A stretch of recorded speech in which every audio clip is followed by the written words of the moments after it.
t'adore. Ton nom s'élève en majesté de mes lèvres. Je célèbre ta puissance, ton règne, ton autorité, digne es-tu, agneau de Dieu, digne es-tu, agneau de Dieu. L'univers proclame la puissance de ton nom, la puissance de ton nom, la puissance de ton nom. Et ton nom, la puissance de ton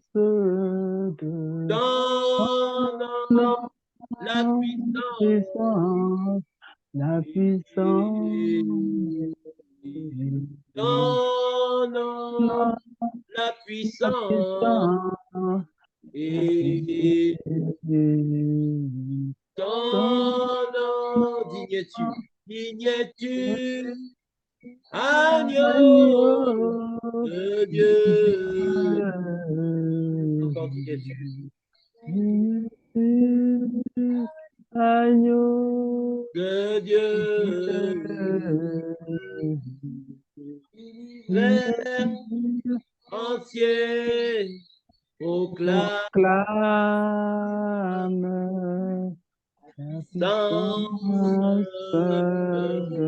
ton nom, la puissance de ton nom. Amen, amen, amen, amen, amen, amen. Bonsoir, sœur Katia. Bonsoir, sœur Micheline. Bonsoir, sœur Sephora. Bonsoir, frère Thierry. Amen, amen, Bonsoir, amen, sœur amen, amen. Katia. On continue, on enchaîne. Nous étions de mémoire à acte 8, n'est-ce pas? Et nous étions arrêtés au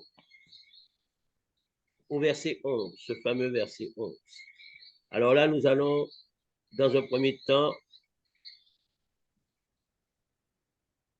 décortiquer avec l'assistance et le concours d'Élohim du verset 12 au verset 25. Et selon ce que Dieu permet, nous attaquerons une autre histoire toujours avec Philippos.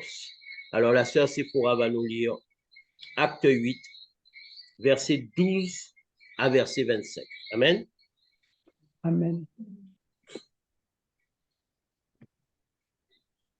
Je lis la parole au nom de Yeshua. Amen, amen, amen, amen.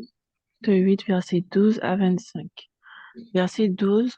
Mais maintenant, Philippe leur annonce la bonne nouvelle de Jésus-Christ et du royaume de Dieu. Tous ceux qui le croient, des hommes et des femmes, se font baptiser. Verset 13. Même Simon devient croyant, il se fait baptiser et il ne quitte plus Philippe. En voyant les miracles et les choses extraordinaires qui arrivent, c'est lui qui est très étonné. Verset 14. À Jérusalem, les apôtres apprennent que les gens de Samarie ont reçu la parole de Dieu. Il leur envoie donc Pierre et Jean. Verset 15. Quand les deux apôtres arrivent en Samarie, ils prient pour que les croyants reçoivent l'Esprit Saint. Verset 16. En effet, l'Esprit Saint n'est encore descendu sur personne parmi eux. Ils ont seulement été baptisés au nom du Seigneur Jésus. Verset 17. Alors Pierre et Jean posent les mains sur leur tête et ils reçoivent l'Esprit Saint. Verset 18. Simon voit que les croyants reçoivent l'Esprit Saint quand les apôtres posent les mains sur leur tête. C'est pourquoi il offre de l'argent à Pierre et à Jean. Verset 19. En leur disant, donnez-moi ce pouvoir à moi aussi. De cette façon, quand je poserai les mains sur la tête de quelqu'un, cette personne recevra l'Esprit Saint. Verset 20. Mais Pierre lui répond, que ton argent soit détruit et toi aussi. Tu as cru que tu pouvais acheter avec de l'argent ce que Dieu donne gratuitement. Verset 21.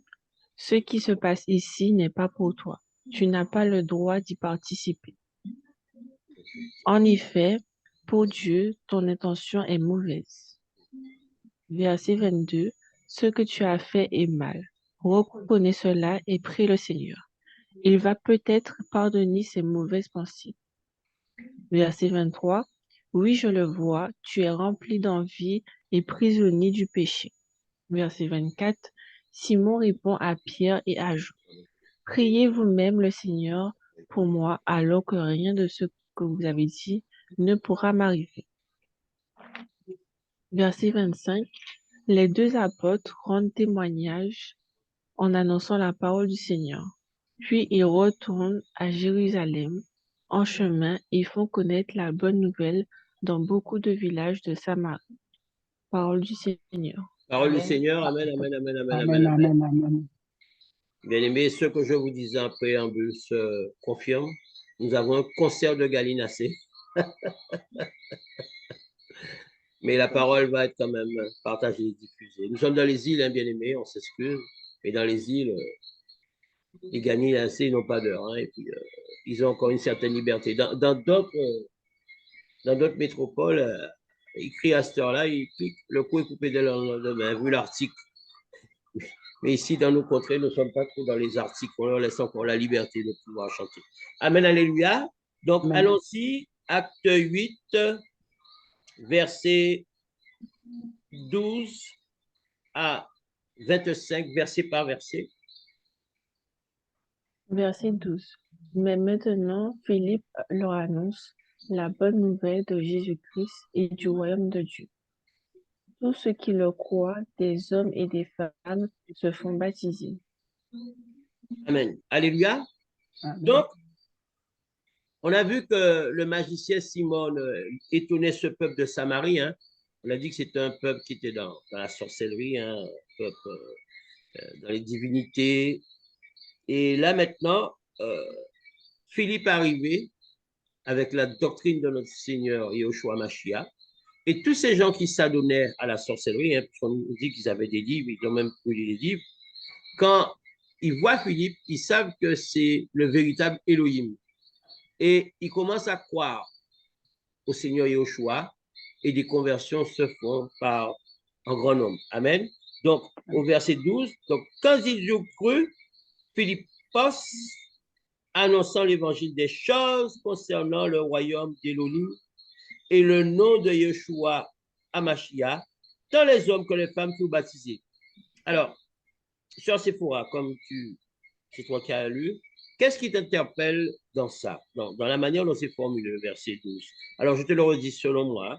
Mais quand ils eurent cru Philippos, annonçant l'évangile des choses concernant le royaume d'Élohim et le nom de Yeshua Amashia.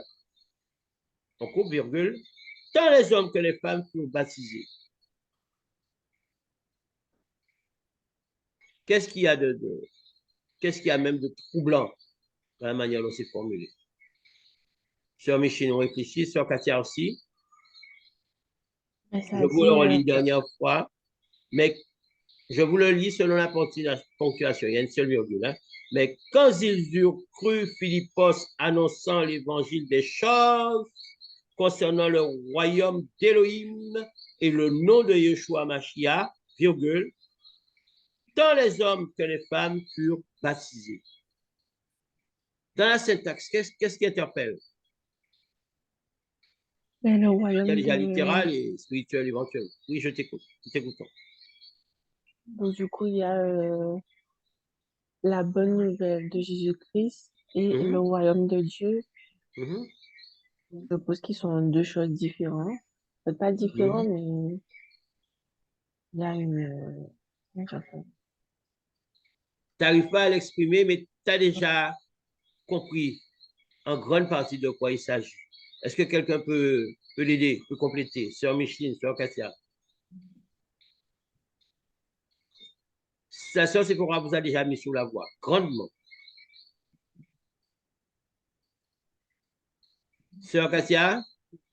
Et quand ils y ont cru, c'est-à-dire que à partir du moment où ils ont cru à l'évangile, Mhm. ils se font baptiser. Donc, le fait de croire, ils ont cru, et ensuite, tout de suite, après, ils se sont fait baptiser. Ils n'ont pas, ils ne se sont pas posé de trop questions. À partir du moment où ils ont cru, tout de suite, ils se sont fait, que ce soit les hommes ou les femmes, ils se sont fait baptiser. Mhm. Voilà.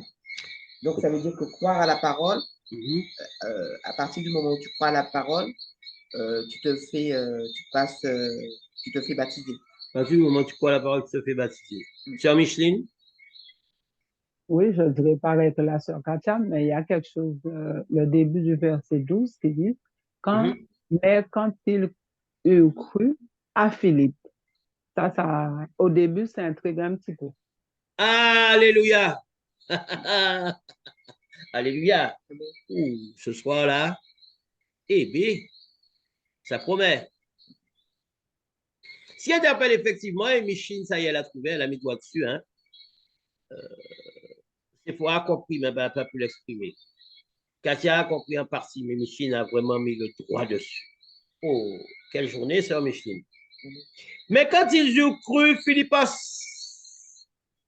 annonçant l'évangile des choses concernant le royaume d'Élohim, donc c'est Philippos qui annonce le royaume d'Élohim, et le nom de Yeshua Mashiach. Donc ce n'est pas le nom de royaume, le nom du royaume seulement, d'accord? Ce n'est pas le nom de Yeshua seulement, mais c'est aussi le royaume. Ce n'est pas le royaume seulement, mais c'est aussi le nom de Yeshua Mashiach. Donc il y a deux côtés, le royaume de Dieu, le royaume d'Élohim. C'est quoi le royaume d'Élohim? C'est le royaume des cieux.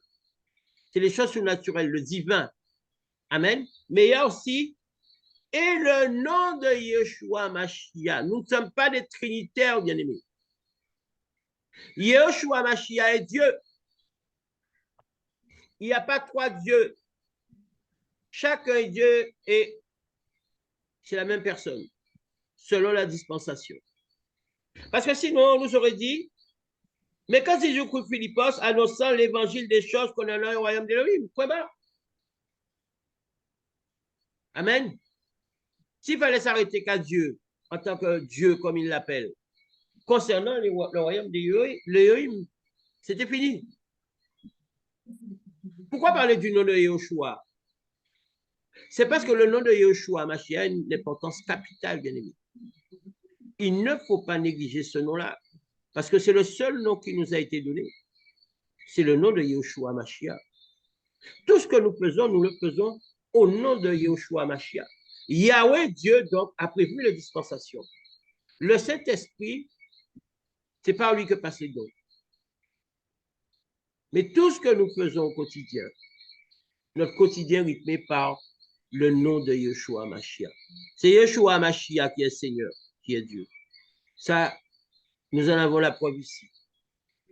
Concernant le royaume d'Élohim, certes, mais et le nom de Yeshua Mashiach. Ça veut dire que si là, il n'y a pas le nom de Yeshua Mashiach, il manque quelque chose.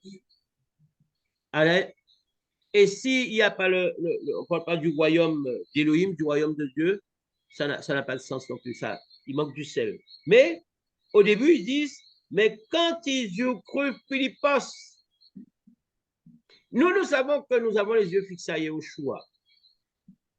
Après, il se sert d'un frère, d'une sœur, si on va dans la théologie, d'un apôtre, d'un prophète, de tout ce que vous voulez, mais c'est le seul nom qui nous a été donné, c'est le nom de Yeshua. Donc, notre regard doit être fixé à Yeshua. Amen. Quel que soit ce que Yeshua a fait avec qui que ce soit, notre regard doit être fixé à Yeshua. Et là, on nous dit, mais ils crurent Philippos. Pourquoi ils ont cru Philippos? C'est parce qu'ils ne connaissaient pas. Ils étaient dans la ténèbre. Peut-être qu'ailleurs, les gens avaient entendu parler. Donc, ils savaient qu'il y avait un Elohim. Ils savaient qu'il y avait un Yehoshua. Maintenant, il fallait qu'ils entendent la parole. Pourquoi a-t-il à Yehoshua? Mais là, c'est comme si la Bible voulait nous dire, mais ils crurent Philippos. C'est ce que tu as voulu dire, sœur Micheline. Et effectivement, il y a une certaine ambiguïté. Mais quand ils crurent Philippos, mais ils n'ont pas dit, mais quand ils crurent Philippos, tant les hommes que les femmes vous baptisés, là, on pourrait dire que ils ont les yeux fixés à l'homme, comme dans ces églises bâtiments, l'homme de Dieu, ils ont remplacé Dieu par l'homme de Dieu. Non. Quand ils crurent Philippos, annonçant l'évangile des choses concernant le royaume. Amen. C'est-à-dire que là, ils se sont fixés à cet homme-là, mais c'est parce qu'il annonçait le royaume d'Élohim. Amen. Et le nom de Yahushua Mashiach. D'accord? Parce que nous sommes dans des dispensations, ces gens-là. Et vous voyez, la Bible ne se contredit pas, mais ce qu'il faut comprendre et ce qu'on découvre dans la parole, c'est que chaque dispensation, chaque période, il y a des réajustements. Là, si vous écoutez certains hommes de Dieu maintenant, même un des grands maîtres de Dieu, hommes de Dieu que je suis, hein, il dit l'histoire des positions des mains, non. L'onction, le baptême du feu du Saint-Esprit, le baptême du Saint-Esprit ne vient pas par les positions des mains. Or, nous verrons que là, le baptême du Saint-Esprit, baptisé du Saint-Esprit, il va se faire par les positions des mains, oui ou non? On va le voir là dans 2 ou 3 versets. On a vu qu'au tout début, c'était des langues de feu, baptisé du feu du Saint-Esprit. On a vu que quand Corneille, Pierre s'est adressé, Corneille, les hommes en armes et tous ces gens, le baptême du Saint-Esprit est tombé sur eux autrement, d'accord? Parce qu'ils n'étaient pas dans la chambre haute, c'était des païens. Et là, on va voir que là, maintenant, le baptême du Saint-Esprit va être fait par l'imposition des mains. Donc, ça veut dire que selon la disposition, selon le temps, la dispensation, Elohim agit de différentes manières. Est-ce que vous comprenez bien, aimé? Et nous ne sommes pas là pour dire qui es-tu? Qui sommes-nous? Pour pouvoir juger de ce qu'Elohim fait. Les Écritures divines nous disent qu'à un moment donné, on va le voir tout à l'heure, dans Acte 8, il y a 2 apôtres qui ont posé les mains et les gens ont eu le Saint-Esprit. Donc, il va falloir s'attacher à ça et pas autre chose. Nous n'avons pas de dogme à faire, de doctrine à faire, parce que même les hommes de Dieu qui sont fidèles à la parole, vous allez voir qu'à un moment, inconsciemment, forcément, ils peuvent dire quelque chose, parce qu'entre-temps, il y a le côté cher et puis il y a tellement de connaissances qu'à un moment donné, personne, nous, on tend, personne n'est parfait. On tend vers la perfection. Mais imparfait que nous sommes. Alléluia. Nous tendons tous vers la perfection. Nous voulons ressembler à Christ, mais nous sommes imparfaits.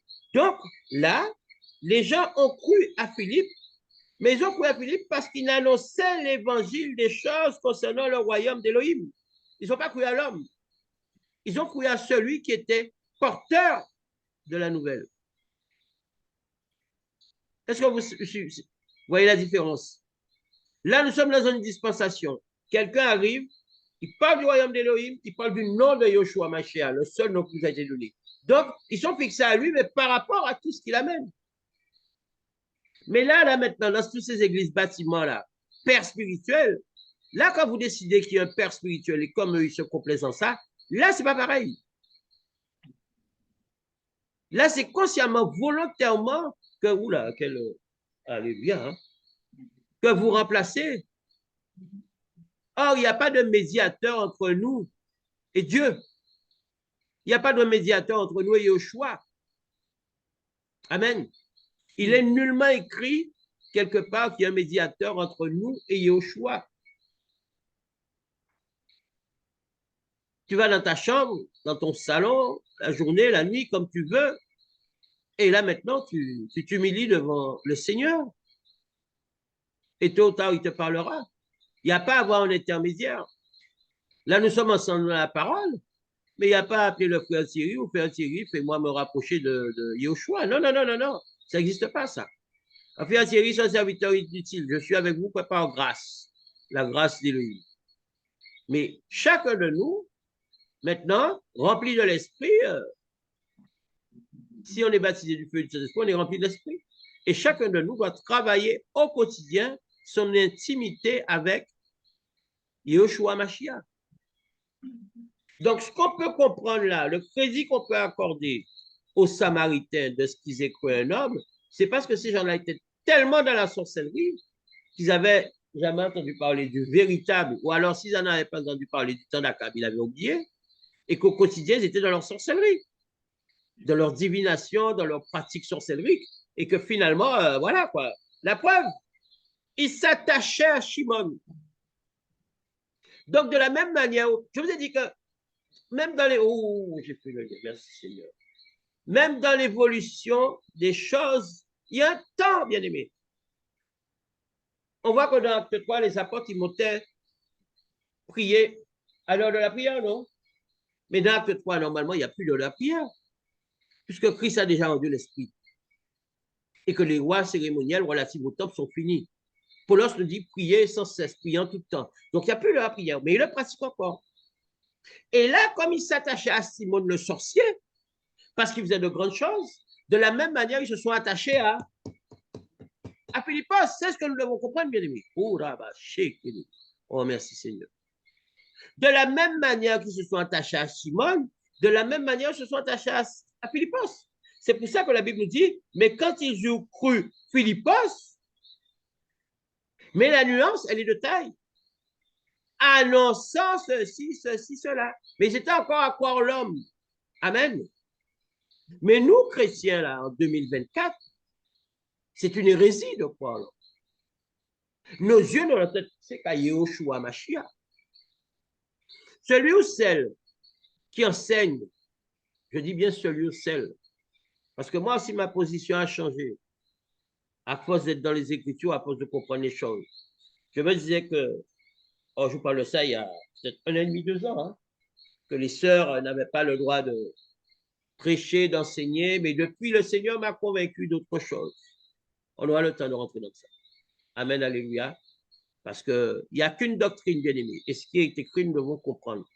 Et nous devons comprendre les Écritures. Il y a des choses qui sont interdites par rapport à un temps, une époque ou des situations données.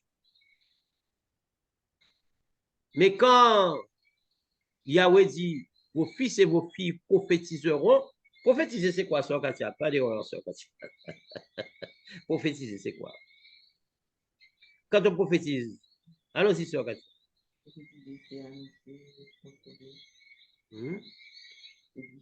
Qui connaît ça par cœur? On l'a déjà dit au moins 20 fois ici. C'est quoi le don de prophétie? On édifie, on construit, on bâtit. C'est la même chose, édifier, construire, bâtir, premièrement. Deuxièmement, on exhorte. J'aimerais bien que vous, dans l'ordre, moi je vous donne les choses dans l'ordre, mais j'aimerais bien que vous les appreniez dans l'ordre et que vous les récitiez dans l'ordre. Ça a l'air comme ça, mais c'est dans ça que le m'a mis, et vous voyez qu'après, vous allez vous dire un jour, oui, le frère, c'est qu'il a raison. Il faut apprendre les choses dans l'ordre. Ça bâtit et c'est consolidé, c'est fortifié, c'est édifié, tout ça, c'est la même chose. D'accord? Ce sont les synonymes. Après, ça exhorte et après, ça console. OK? Et alors, quand on dit que vos fils et vos filles prophétisons, pour prophétiser, il faut être quoi? Il faut être conduit par l'esprit, le Saint-Esprit.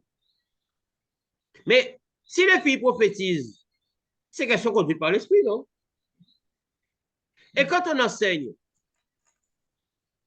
qu'on exhorte, qu'on édifie, qu'on prêche, on est conduit par l'esprit. Donc, le même esprit qui dirige nos sœurs quand elles prophétiseront, quand elles prophétisent, eh bien, c'est le même esprit qui les conduit quand elles prêchent et quand elles enseignent. Ou alors, nous ne comprenons pas la parole. Il y a une dispensation où on aurait pu comprendre selon les Écritures que la femme ne pouvait pas parce que si, parce que là. Mais à partir du moment où Yahweh choisit dans sa parole, vos fils et vos filles prophétiseront, c'était à l'époque. On est maintenant dans ce temps-là. On est dans les temps de la fin, bien-aimés. On est dans les temps où vos fils et vos filles prophétiseront. Amen. D'ailleurs, ce temps-là, c'est une grande dispensation parce qu'on va voir, là, nous sommes sur Philippos, on verra à la fin, pas ce soir, mais la fois prochaine, que Philippos avait 4 filles qui prophétisaient. Donc, le temps est déjà arrivé. Le temps qui nous est annoncé, Yeshua est venu, il est mort, mais il va revenir, mais c'est le même temps, c'est la même dispensation, puisqu'on nous dit que vos fils et vos filles prophétiseront. Et on voit qu'Étienne, ses filles prophétisent déjà. Je vous ai dit, prophétiser, c'est conduit par l'Esprit, parler de la part de Dieu. Et celui qui enseigne, moi, quand je suis en mode prophète, que je fais la prédication, c'est toujours conduit par l'Esprit. Là, j'enseigne, conduit par l'Esprit. Quand je prophétise, compris ensemble à 14 heures, conduit par l'Esprit. À partir du moment où vous êtes conduit par l'Esprit, eh bien, vous êtes conduit par l'Esprit. Amen. Ce n'est pas conduit par l'Esprit pour prophétiser et puis pour enseigner. Pour enseigner, on serait conduit par quoi alors? Comprenons la parole, bien-aimé. Qu'on va circuler sur YouTube, là. Moi, je vous dis que c'est parce que les gens, ils ne comprennent pas les Écritures. Alors, je ne vais pas me faire un panneau avec la femme doit prêcher ou ne doit pas prêcher, mais moi, je vous dis, selon qu'il est écrit, vos filles prophétiseront. Prophétiser, c'est parler de la part d'Élohim. Enseigner, c'est enseigner de la part d'Élohim. Prêcher, c'est toujours de la part d'Élohim. Donc, une femme, une sœur, peut et doit prêcher, peut et doit enseigner. Alors, il y a peut-être un cadre pour l'enseignement, hein, mais et peut et doit prophétiser. Mais pourquoi on voit les femmes évangélisées, les sœurs évangélisées? Quand vous évangélisez, vous ne parlez pas de la part d'Élohim, hein? Vous évangélisez comment? En vendant des carottes, des choux, en racontant des histoires. Ah, tu as vu hier l'émission sur la saucisse? Non! Quand vous évangélisez, mes sœurs, à 3, à 4, à 5, vous allez évangéliser quelque part, à Grand-Camp là-bas, à la Darse, je ne sais truc. Mais vous parlez de la part d'Élohim, non? Hein? Vous allez prier avant, vous allez vous remplir, et puis on va commencer à parler de la part d'Élohim. Et ce qui doit se faire, va se faire. Alléluia. Amen. Donc là, le cru à Philippos, ils ont cru à Philippos, tout comme ils ont cru à Saint-Simon. Ils se sont attachés à Philippos, ils se sont attachés à Simon. Mais la différence, c'est que lui, Philippos, il annonçait l'évangile des choses concernant le royaume d'Élohim. Et le nom de Yeshua Mashiach, lui, Philippos, ce n'était pas un sorcier. Quelqu'un m'a compris? Alléluia. Verset 13. Verset 13. Même Simon devient croyant, il se fait baptiser et il ne quitte plus Philippe. En voyant les miracles et les choses extraordinaires qui arrivent, c'est lui qui était très étonné. Parole du Seigneur. Allons-y sur 14. Attention, ce verset est très subtil. Il faut bien naviguer dedans. D'accord? Il dit des choses, il y a des sous-entendus. Allons-y. Et Simon lui-même crut aussi. Hum, Donc, la parole a touché Simon, hum, qui a cru, hum, parce qu'il a été touché, et qui Mhm. s'est fait baptiser. hum, Il était dévoué. hum. Donc, ça veut dire qu'il s'était dévoué, c'est être attaché, c'est être, Mhm. il adhérait à Mhm. ce que Shimon, à ce que Philippos disait. Mhm.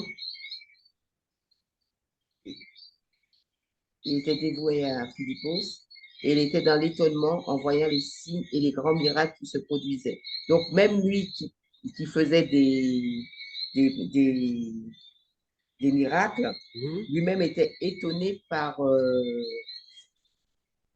la grandiosité des miracles que produisait Philippos. Mhm. Lui-même était étonné par cela. Voilà. Mhm. Ok, sœur Micheline, tu as quelque chose à dire? Un autre éclairage ou quelque chose de plus profond pour compléter la sœur Katia? Euh, Bon, disons, Shimon, déjà, à part qu'il était, enfin, il était un magicien, mais il influençait quand même quelque part par tout ce Mhm, qu'il faisait, parce mhm, que ce sont des œuvres sataniques qu'il faisait quand même. mhm, Ce n'étaient pas des œuvres d'Élohim. mhm. Mais par rapport à Philippe, moi, je pense qu'il a voulu montrer que, parce qu'il a vu Philippe aussi faire des Mhm. miracles de la part Vas-y, je de sens que Dieu. tu as un raisonnement là. Vas-y, vas-y. Tiens-le, lâche pas. Va au bout. Et Mhm, c'est comme s'il voulait montrer à Philippe, je sais aussi faire ce que ton mhm, Dieu sait faire. mhm, Pour moi, c'est ça. Et, mhm, euh, et il a pris le baptême, mais c'était pour connaître le secret de mhm. Philippe. Voilà un éclairage intéressant. Ah, on met ça, on garde ça au chaud, hein, sur homicide. Allons-y, ça, c'est pour. Aïe, aïe, aïe, ce soir-là, il se passe des choses. Allons-y. Alors que même Simon, qui était un magicien et tout, Mhm, ben, il a fini par croire à Dieu, ce qui mhm, fait qu'elle a été baptisée. Et mhm, à partir de ce moment, ben, il restait accroché à Philippe, voyant tous les miracles et les choses qui se produisaient. mhm, Et il était étonné parce que il se prenait comme celui qui est, en fait, comme un grand homme, et qu'il voyait que malgré qu'il était un grand homme, ben, il y avait des choses qui étaient, en fait, les miracles de Philippe étaient plus extraordinaires que lui, malgré qu'il se prenait mhm. étant un grand homme et qui faisait de grandes choses aussi. À la différence que, je suis d'accord avec toi sur Sephora, avec quelques nuances quand même, à la différence que Shimon, il sait quand même qu'il est un sorcier. Amen. Shimon, il sait quand même que lui, il est un sorcier. Que lui, quand il faisait tout ce qu'il ne faisait pas, c'est pas le royaume d'Élohim qu'il annonçait. Est-ce que tu es d'accord avec moi? Et ce n'est pas non plus le nom de Yoshua. Donc, c'est là où il y a le bémol. C'est que lui, il savait qu'il était un sorcier. Ce qu'il faut comprendre, c'est que la sœur Micheline, là, pour le moment, c'est un zéro faute, hein, qui a encore mis le doigt dessus. Je vous ai dit que croire, c'est une chose. Entrer dans les eaux du baptême, c'est autre chose. Mais rappelez-vous, il y a 2 ou 3 études de ça. Ne vous ai-je point dit que, c'est des exemples que je donne, hein. Je ne jette l'opprobre sur qui que ce soit. Je ne donne pas de précision, je ne donne pas de nom. Je vous ai dit que j'avais des bien-aimés avec moi pendant 7 ans et demi dans l'église bâtiment.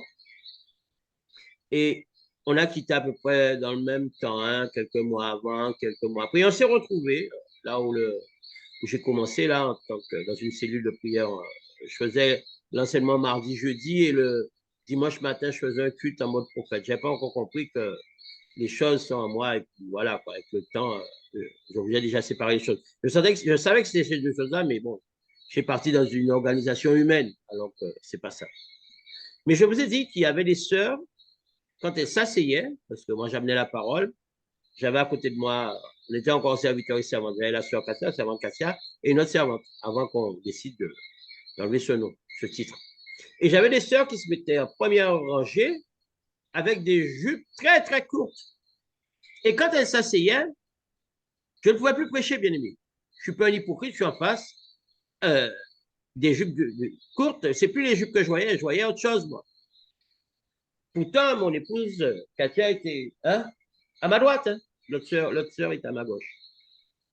Et je venais prêcher, je suis face à ça. Ça veut dire que ma soeur, la sœur Cassia et l'autre sœur aussi, comme on était un peu en recul, puisqu'elle faisait la présidence et moi j'en ai la parole, on était pas sur l'estrade, on était au même niveau, mais on était séparés des frères et sœurs. Quoi. Il m'était impossible, je ne pouvais pas plus commencer un mot si j'étais face à elle. Parce que ce n'est pas possible. Humainement parlant, ce n'est pas possible. Donc j'étais obligé de me mettre de travers pendant toute la prêche. Après, je faisais des petites allusions avec douceur. Rien n'y fait. Donc ces gens-là, ils étaient passés dans les eaux du baptême parce qu'ils avaient cru, n'est-ce pas? On est d'accord ou pas? Ils étaient passés dans les eaux du baptême parce qu'ils avaient cru. Au bout de 7 ans et demi, ils étaient dévoués. Il y en a qui servaient, qui étaient diagonesses, qui faisaient ci, il y en a d'autres qui étaient diacres. Mais ils n'étaient pas convertis, bien-aimés. Alléluia. C'est pour ça que je vous ai dit que ce verset-là est subtil et profond. Ils n'étaient pas convertis. Ça, c'est la révélation de l'esprit, c'est la grâce d'Élohim qui fait que je peux entendre les choses-là. Ils n'étaient pas convertis. C'est pour ça que je vous dis, quand vous êtes dans la vérité de la parole, toutes les situations, vous allez les trouver dans la Bible. Vous allez trouver la Bible et vous allez vivre les situations après. Vous allez vivre les situations, des fois des années après, vous allez trouver dans la Bible. Il y a un lien de cause à effet. Vous vous rappelez quand je vais parler de ça, mes sœurs? Hein? 7 ans et demi dans l'église, elles se sont baptisées, je crois même que c'était 26 juste après nous, le dimanche d'après, hein, le samedi d'après, baptisées, des gens qui servaient à l'église parce qu'elles étaient diagonesses, hein, on a eu cette grâce des disciples après serviteurs servantes, mais c'était diagonesses, donc diacre, hein. Bon témoignage, hein. Alors, vous voyez, un bon témoignage, mais la jupe au plus rare, hein. Et quand on s'assoit, on est un spectacle. Et vous avez vu comment Philippos et Étienne ont été choisis, hein? Bon témoignage, hein. Donc c'est pour ça que je vous dis que le témoignage est aléatoire, oui ou non? C'est pas que ce soit de mauvaises personnes, mais dans la mesure où ta tenue vestimentaire n'a pas changé, c'est que de l'intérieur, tu n'es pas transformé. Donc, quelqu'un comme ça, si je vais au bout de mon raisonnement, ne peut pas être élevé en tant que diacre. Est-ce que vous me comprenez? Hein? On a vu comment ils ont été choisis, Étienne et Philippos, oui ou non?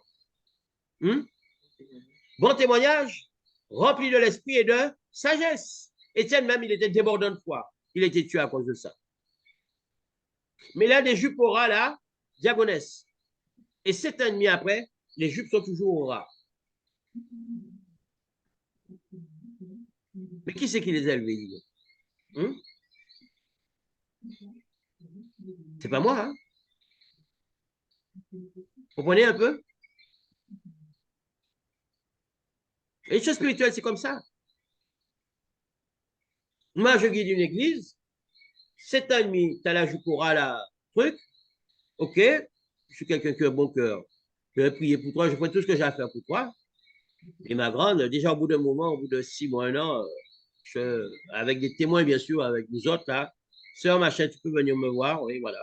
Et c'est pas moi qui vais parler, hein, c'est les sœurs même qui vont parler pour elle, entre femmes. Moi, je serai juste là pour chapeauter la chose. Voilà. Voilà. Faut que tu changes de tenue parce que bon, là maintenant, c'est vrai qu'au bout de 6 mois, 1 an, on comprend, mais au bout de 5 ans, 7 ans, il faut changer de tenue parce que ça indispose des gens. Et puis, en tant que chrétienne, ça fait des ordres. Et tu as été élevé diagonale, ça fait des ordres. Et moi, je ne suis pas dans cette histoire de diagonale, de toute façon. Donc, au moins de ce point de vue-là, c'est réglé. Moi, je ne suis pas dans la diagonale. Moi, je vous amène la parole. Et quand vous allez grandir les choses sur vous, maintenant, faites comme moi. Allez trouver 2 ou 3 frères et sœurs, partagez ensemble et invitez des gens à partager. C'est ça le truc. Moi, je ne suis pas dans autre chose. Donc, moi, ça ne m'envoie pas là.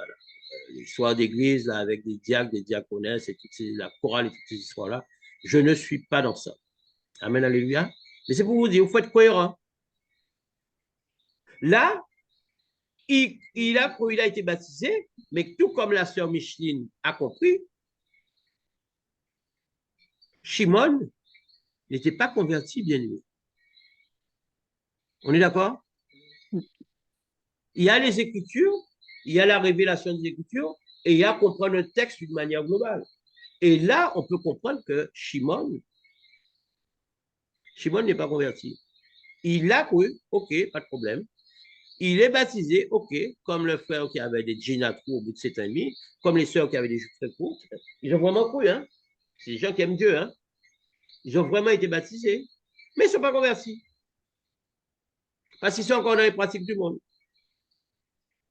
Aller dans les discothèques, avoir des jupes courtes, tout ça. Ils sont encore dans les pratiques. Ils sont mélangés, en fait. Amen. Bien qu'ayant cru et étant baptisés, nos bien-aimés, ils sont mélangés. Or, avec Elohim, tu ne peux pas te mélanger. Non, tu ne peux pas. Non. Tu n'as aucune chance d'avancer dans les choses de Dieu si tu es mélangé. Il faut faire un choix. Et quand tu fais un choix, ça demande le prix. Et le prix, il y a un prix à payer. Hein? Quand vraiment tu veux servir Elohim, quand tu as la grâce d'Elohim, quand tu as compris ces choses-là, tu vas payer le prix. Hein? Tu vas payer le prix. Hein? Mais être mélangé et servir Elohim, ça n'existe pas. Quelqu'un m'a compris? Être mélangé et servir Elohim, ça n'existe pas. Des fois, il faut couper des branches. Alors, ça fait mal parce que la chair, mais il faut couper des branches. Il faut couper. Plus tu avances dans les choses spirituelles, plus tu comprends les choses. Il faut couper des branches. Qui t'a retrouvé? Nous, on était un nombre, on s'est retrouvé finalement, on a fini à 2. Parce qu'il fallait couper les branches. Parce qu'à un moment donné, c'est pas grave que tu sois seul. Ce qui compte, c'est d'être avec Elohim. Et c'est lui qui fait toutes choses. Tu préfères être un homme avec des bien-aimés, sans Elohim, ou être très peu avec Elohim? Hein? Moi, j'hésite pas une demi-seconde. À 2, à 3, à 4, à 5, à 6, à 7, mais avec Elohim, plutôt qu'à 100, 200, 300 sans Elohim. Oui ou non? Eh bien, c'est ça. Shimon, il était mélangé, quoi qu'ayant cru, quoi qu'étant baptisé, il n'est pas converti. Et c'est tellement vrai, on va le voir à la suite. Amen, alléluia. C'est clair pour tout le monde, c'est bon? Tu veux ajouter quelque chose, sœur? C'est quoi? Non? Sœur Katia, non? C'est bon? Alléluia. Bon, c'est bien, sœur Micheline. Verset 14. Verset 14.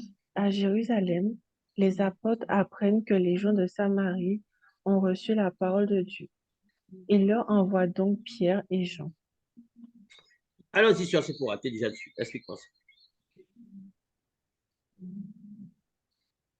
Alors, les apôtres qui se trouvaient à Jérusalem apprennent que les gens de la Samarie, je pense que, mais que les gens qui étaient à Samarie avaient reçu la parole de Dieu. Et il leur envoie Pierre et Jean. Je pense que c'était... Alors, la chose qu'il faut comprendre, qu'il faut se dire là, qu'est-ce qui t'interpelle dans le verset 14? On dit que quand les apôtres qui étaient à Jérusalem eurent entendu que la Samarie avait reçu la parole d'Élohim. Donc, il s'agit de quel apôtre déjà? Des apôtres de l'agneau, des 12, d'accord? Pas les 11 plus 1, puisque Yehuda, il devait aller, et Matthias a remplacé. Donc, les 11 apôtres de l'agneau, ceux qui étaient avec Christ, qui ont marché avec Christ pendant 3 ans, plus Matthias qui a remplacé Yehuda, quand ils ont entendu que la Samarie avait reçu la parole d'Élohim, OK, ah, la Samarie a reçu la parole d'Élohim, il y a un réveil. Il y a un réveil. Il y a un réveil à Samarie, OK. Allons-y. Pétros et Yohanan, allez là-bas. Surtout que Pétros, on l'a bien compris, hein, quelque part, il agissait en tant que chef. Mais vous voyez, il est allé avec Yohanan. Pétros, Jacob, Yohanan, toujours les trois mêmes. Mais là, on voit que Pétros était avec Yohanan. On a vu un texte cet après-midi, sœur Micheline, où Pétros était aussi avec Yohanan. Tu te rappelles? Oui. Ça veut dire que Jacob, sur la fin, là, Jacob, on ne voit plus trop, hein, d'accord? Peut-être qu'il est déjà mort. On verra ça une autre fois. Amen. Alors, qu'est-ce qui manque là, à ton avis? Qu'est-ce qui vous interpelle dans ce verset? Il manque quelque chose, il manque une évidence. Mais quand les apôtres, je vous aide, mais quand les apôtres qui étaient à Jérusalem eurent entendu que la Samarie avait reçu la parole d'Élohim, 3 petits points, ils ont envoyé Pétros et Yohann. Vous ne sentez pas qu'il manque quelque chose? C'est quoi? Donc, Hein? moi, je dirais, Vas-y, sœur Micheline. quand il dit les apôtres qui étaient à Jérusalem, ayant appris que la Samarie avait reçu la parole de Dieu. Donc, il avait reçu avant que Jean et, comment il s'appelle? Jean et, qui soit là, c'est comment il s'appelle? Philippe qui a emmené la parole Alléluia. d'abord. Alléluia. Là, il aurait été plus convenable d'écrire, mais quand les apôtres qui étaient à Jérusalem eurent entendu que la Samarie avait reçu la parole d'Élohim par Philippos, parce qu'ils ont reçu la parole d'Élohim, ok, mais ils l'ont reçu comment et par qui? Il n'y a pas de CD à l'époque. Hein? Il n'y a pas de Bible à l'époque. Pour dire qu'on aurait déjà envoyé des Bibles là, on a envoyé des CD, ils ont écouté, ils ont reçu la parole d'Élohim. Non. Mais comme c'est des apôtres, quelque part, il y a, alléluia, il y a une hiérarchie, bien aimé. C'est pour ça que je vous dis, ce qu'il faut, c'est être dans l'humilité, c'est simple. Frère et sœur en Christ. Mais après, dans les choses spirituelles, il y a une hiérarchie, donc petite hiérarchie du respect. On doit être dans ces choses-là. Moi, il y a 1 ou 2 mètres que je suis là, quoi qu'étant pas dans ces histoires de père spirituel, mais j'ai un respect parce que ce sont des gens que Dieu utilise depuis 30 ans, puissamment de par le monde. Donc, ils ont beau dire qu'ils sont frères en Christ, Ça va, frère en Christ? Allô, frère en Christ? Ça nous arrivait déjà. Mais je sais pertinemment, c'est des gens que ça fait 30 ans que le Seigneur les utilise. Ils ont déjà amené la parole à des milliers, voire des millions de gens depuis des années. Donc, qui suis-je, moi? Rien du tout. Donc, il y a un respect. Mais mes yeux sont fixés à Yahushua. Je n'ai pas de père spirituel. Par contre, j'ai des maîtres dans la foi. Est-ce que vous comprenez? C'est des gens qui ont un passé, qui ont amené des choses, qui sont plus avancés que moi dans la parole, et je me sers d'eux pour grandir aussi, même si mes yeux sont fixés à Yahushua Mashiach. Donc là, il y a une hiérarchie, et la parole est arrivée, certes, mais il faut quand même envoyer Pétros. C'est-à-dire que celui qui est là, qui peut se réveiller en Samarie, c'est bien. Philippos est là-bas, c'est lui qui a amené le réveil en Samarie. Mais il y a des limites, bien aimés, dans les choses spirituelles.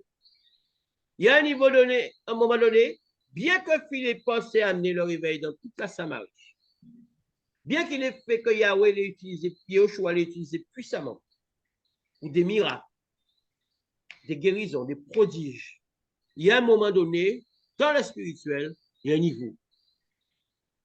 Et il y a une chose là que Philippos n'était pas encore en capacité de faire, bien aimé. Et là, il fallait le niveau supérieur. Il fallait qu'il y ait des hommes qui aient un motto puissent les amener dans ces choses-là. Alléluia. Amen. Il fallait qu'il y ait un homme qui ait un motto pour pouvoir les amener dans ces choses-là. Je vais vous donner un exemple. Quand j'ai été nommé disciple, responsable des disciples avec les 11 autres, donc nous étions 12, et quand au bout d'un an et demi, je crois, ça, il a fait une cellule, donc on s'est coupé, hein, j'étais avec une sœur, deux, et les 10 autres étaient ensemble. On faisait un mois là, un mois là, un mois sur une commune, un mois sur une commune, et après on changeait. Celui qui nous enseignait, il nous a fait la recommandation de ne pas imposer les mains. Parce que nous n'étions pas encore assez aguerris. Nous n'étions pas encore assez formés. Les choses d'Élohim n'étaient pas encore assez en nous. Est-ce que vous comprenez? C'est pour éviter les erreurs. Et c'est tellement vrai que j'ai pris soin d'être obéissant. Hein. Je n'ai jamais posé les mains, mais avec la sœur en question, on priait et les choses se faisaient. Hein. Après, à un moment donné, la sœur Katia s'est retrouvée avec moi, on a fini à deux, puis il y avait notre groupe, et on faisait les choses, on ne posait pas les mains. Hein. On déclarait sur les gens. On priait pour les gens sans imposition de main. Et des AVC, des tétraplégiques, des paraplégiques, etc., etc. Des naissances qui étaient bloquées depuis 2 ans, tout un tas de choses. Hein. Elohim faisait des prodiges et des miracles, mais sans qu'on les pose les mains.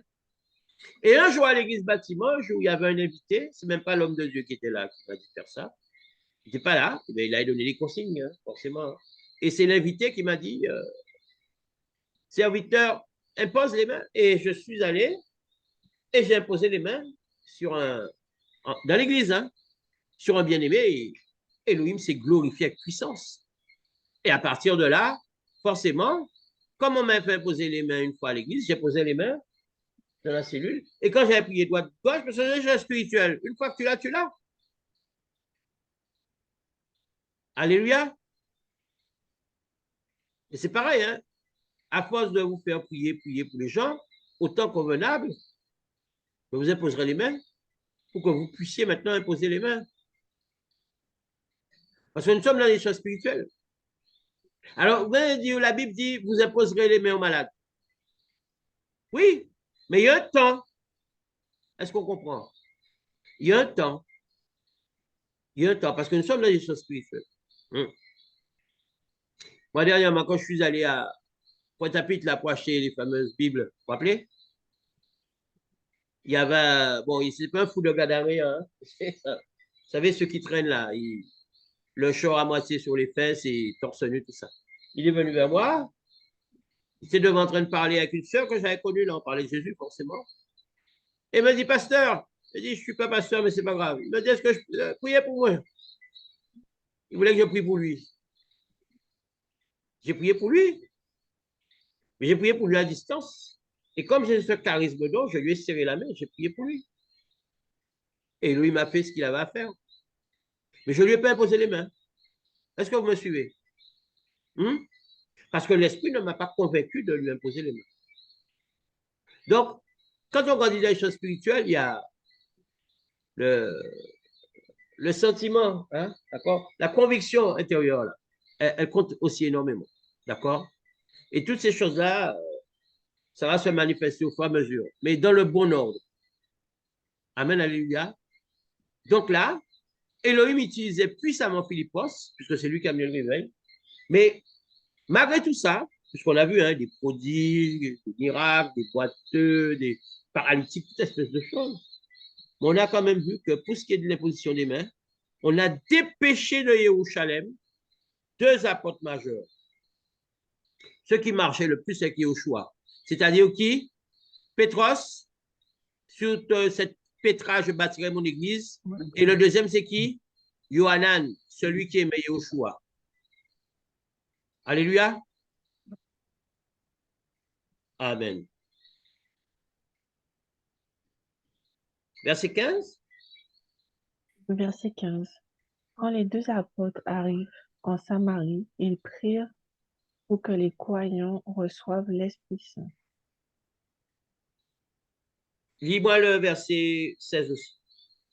Verset 16. En effet, l'Esprit Saint n'est encore descendu sur personne parmi eux. Ils ont seulement été baptisés au nom du Seigneur Jésus. Ok, sœur Katia, par rapport à tout ce que nous avons eu ces temps passés, il y a quelque chose qui doit t'interpeller là. Allons-y. Préparez-vous. Lisez ça, sœur Micheline et Sephora. Je vous interroge. Allons-y. Sur le verset 15 et 16, il y a quelque chose qui doit vous interpeller. Ce qui m'interpelle, c'est que là, il fallait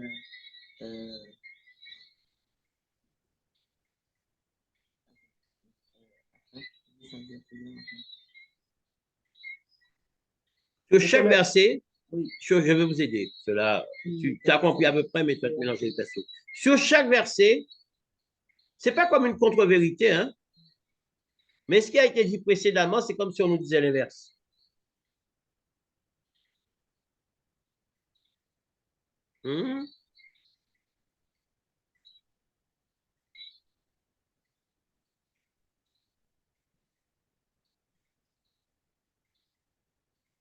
Sœur Micheline, ça avance un peu plus que la sœur Katia, tu as une idée, tu as compris? Ça, c'est pour réfléchir. Sœur Micheline, tu as une idée ou pas? Un petit peu. Ben alors, allons-y alors. Philippe, Vas-y, même si c'est un petit peu, allons-y. Philippe, il avait le Saint-Esprit en lui, parce que pour accomplir les miracles qu'il faisait. Philippe, il avait l'esprit en lui. Oui, parce que le verset 15 dit, ceux-ci arrivèrent chez les Samaritains, irèrent pour eux afin qu'ils reçurent le Saint-Esprit. C'est pas ça, on va Non, t'expliquer ça. Allons-y, Sephora. Pas l'objectif. Le rôle de Philippe était d'apporter la bonne nouvelle, tandis que les deux apôtres qui étaient Pierre et Jean étaient en priant pour eux qu'ils puissent recevoir l'Esprit Saint, parce que le baptême qu'ils avaient reçu par le biais de Philippe n'était pas, comment dire ça? En fait, ils n'avaient pas reçu le Saint-Esprit, c'était juste la parole. Excellent. Excellent. Sephora nous a mis sur la piste à 90-95%. Je vais vous aider avant que tu interviennes. Quelle est la différence notable entre ce qui s'est passé, je vais vraiment vous aider, hein, avec les apôtres dans la chambre haute, dans laquelle se trouvaient Pétros et Yohanan et Philippe? Quelle est la différence notable? Qui est Philippe par rapport à Pétros et Yohanan? Qui est Philippos par rapport à Pétros et Yohanan? Ça vous écrit pour la compréhension.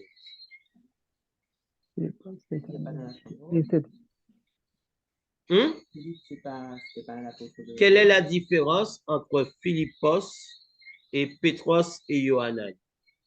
Là, je vous ai donné un exemple. Ça vous trouvez même. Qui voit une différence? Philippe était un évangéliste. Tu pourrais trouver, vu ce que tu viens de m'expliquer là. Si tu réfléchis, tu pourrais trouver. Parce que contrairement aux deux autres, tu pourrais trouver toi.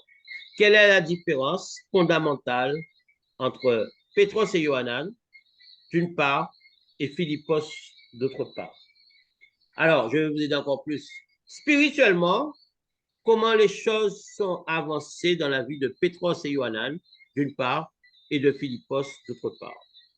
Avant de comparer, il faut déjà dire par quel chemin ils sont passés, comment ça s'est passé, et après, on va pouvoir vraiment comparer. Amen. Séphora, sur Séphora? Jean et Pierre étaient des apôtres. Ouais. Et oui, ça fait encore. Philippe était évangéliste, donc évangéliste c'était apporter la parole. Tandis que Est-ce qu'au moment où on parle, il est évangéliste?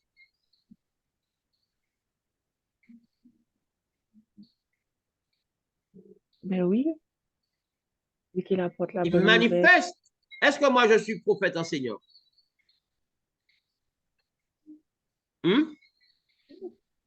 Non, j'ai cette onction-là, j'ai cette grâce-là sur moi. Je manifeste le prophétique puissamment, je manifeste l'enseignement, je suis dedans parce que j'ai cette onction-là, parce que ça a été déclaré sur moi, mais je suis en train de grandir dans ces choses. Elohim, autant convenable, fera de moi un prophète et un enseignant. Amen. Est-ce que tu comprends? Donc là, Philippos, il est dans la démarche et on verra qu'un jour, il finira évangéliste. Mais là, il est question du frère Philippe. Là. Il n'est pas encore question de l'évangéliste. Quelqu'un a compris? Oui, comme toutes les choses s'expliquent. Hein? En prenant mon exemple, on est en plein dedans. D'accord? Moi, j'ai vu un frère qui a quitté l'église bâtiment avec moi. Il est venu, il a fait 2-3 mois avec moi. Et j'ai appris que 6 mois après, il met une pancarte marquée prophète. Mais non, nous devons faire attention à ce que nous faisons, bien aimés. J'avais donné aussi cet exemple-là. Si tu es dans la savane, tu as un petit chien, un petit teckel, vous voyez les tout petits chiens là, c'est ça le teckel? Le chihuahua est encore plus petit, je crois. Le teckel, il est long. Il n'est pas épais, mais il est long. Et le chihuahua est encore plus petit. Si tu as un chihuahua et que tu rugis, il va se passer quoi? Parce que dans la savane, on entend les bruits de loin. Hein? Des lions vont dire, ah tiens, il y a un congénère là-bas, hein? Il est tout seul, on va le voir. Et quand ils vont arriver, ils vont voir un chihuahua, il va se passer quoi? Un coup de patte, c'est fini.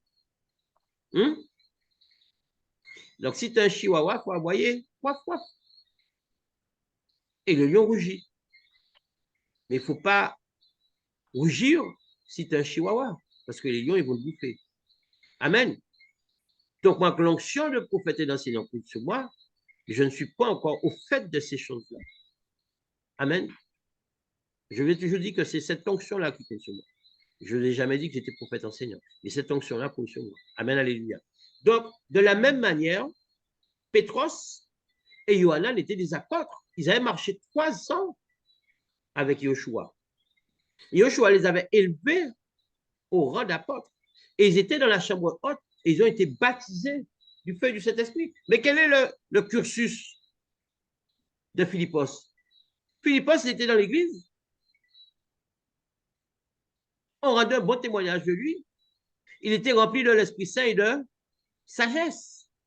Et après tout ça, il fallait des gens pour servir aux tables, donc entre parenthèses comment on dit, des diacres. Et il a été élevé diacre. Il ne s'est pas écrit diacre, c'est juste pour que vous compreniez l'image. Et il a commencé à servir. Mais quand la tribulation est arrivée, pourquoi Philippos il est parti? C'est parce que Philippos n'était pas profondément raciné la parole, il n'était pas encore au niveau spirituel de Pétros et Yohanan, oui ou non? Sinon, il ne serait pas parti, il serait resté. Parce qu'il n'était pas écrit, c'est pas écrit dans la doctrine que seuls les apôtres devaient rester. On apprend que seuls les apôtres sont restés, mais ce n'est pas écrit que seuls les apôtres sont restés. Donc, il aurait pu rester aussi. Mais certainement parce que pas parce qu'il était lâche, il n'a pas de franc, c'est parce qu'on n'était pas assez enraciné dans la parole, dans les choses d'Élohim. Quand il y a eu la persécution, Philippe, il est parti, tout comme Étienne. Mais après, ils se sont levés une fois par-ci, se sont levés pour servir le Seigneur. Un peu comme moi. J'ai quitté l'église bâtiment, mais dès que je suis sorti, boum, 3 jours après, il était question que prière, dévotion matinale à 2 à la maison et tout ça. On s'est levé pour servir le Seigneur. On n'est pas parti et puis il y a la persécution, on est parti. Non. Mais quand comme quoi la parole, il y a la persécution, on est parti. Mais on s'est levé aussi pour servir le Seigneur. Tout comme Étienne, tout comme Philippos. Alléluia. Donc, d'un côté, tu as un frère qui servait en table, qui s'est levé pour commencer à servir. Et comme il commence à servir, les choses se font. Tout comme moi, les choses se faisaient le dimanche quand j'étais en mode prophète. Des délivrances, des miracles, des ci, des là. Mais spirituellement parlant, je ne pense pas que j'étais au niveau où je suis maintenant. Oui ou non? Non. Aussi bien dans l'enseignement que dans les révélations, que dans les miracles. Je n'étais pas encore à ce niveau-là, parce que la vie spirituelle se construit, bien aimé, pas à pas, jour après jour. Donc, c'est ça qu'il faut comprendre. OK? Philippos avait les choses de l'esprit. D'accord? Il avait la sagesse. Elohim commençait à l'utiliser, mais il n'avait pas cette capacité à pouvoir imposer les mains et transmettre le don de l'esprit. Est-ce que vous me suivez? Amen? Alléluia. Oh, Rachak. Donc, on nous dit au verset 15, qui y étant descendu, donc on parle de Pétros et Yohanan, prière pour eux afin qu'ils reçoivent l'Esprit Saint. Le la sœur Michine, prière pour eux, c'est-à-dire les gens qui étaient baptisés. D'accord? Mais là, on nous dit, c'est là où je voulais vous faire intervenir, car ils n'étaient encore descendus sur aucun d'eux, mais ils avaient seulement été baptisés de le nom du Seigneur Yahushua. La personne a vraiment vu, là où je voulais vous amener.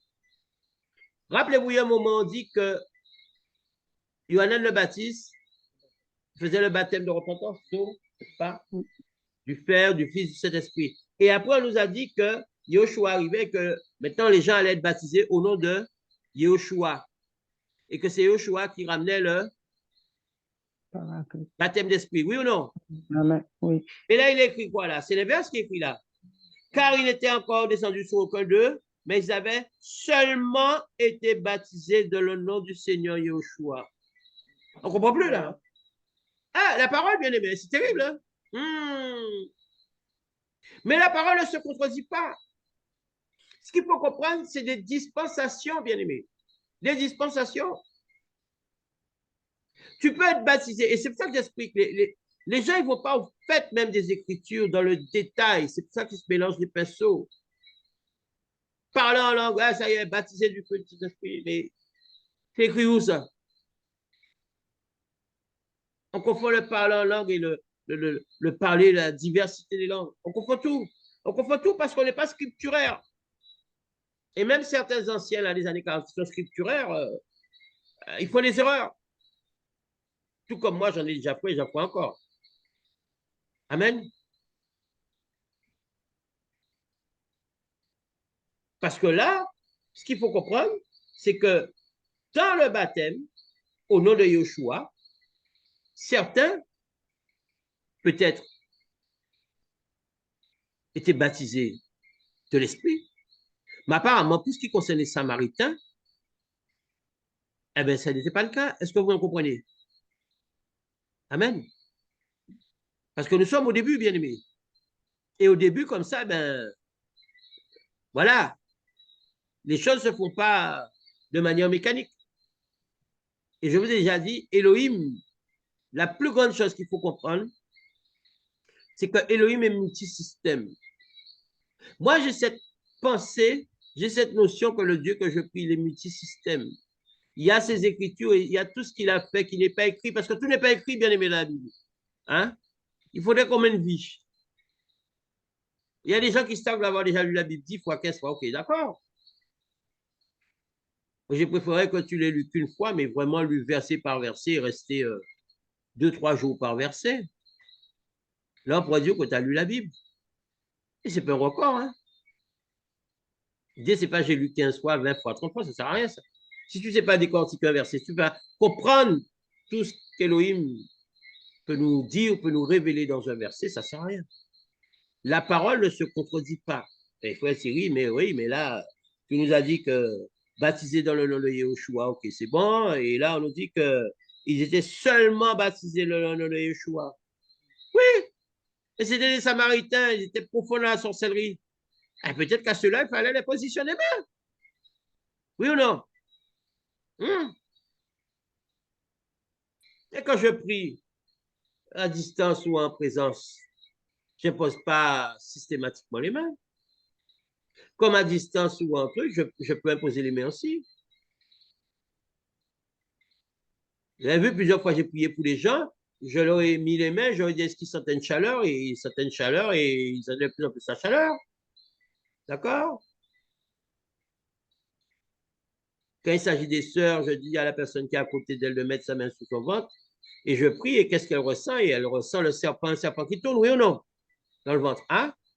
Donc, ce sont des choses de l'ordre des capacités qu'Élohim met en chacun de nous.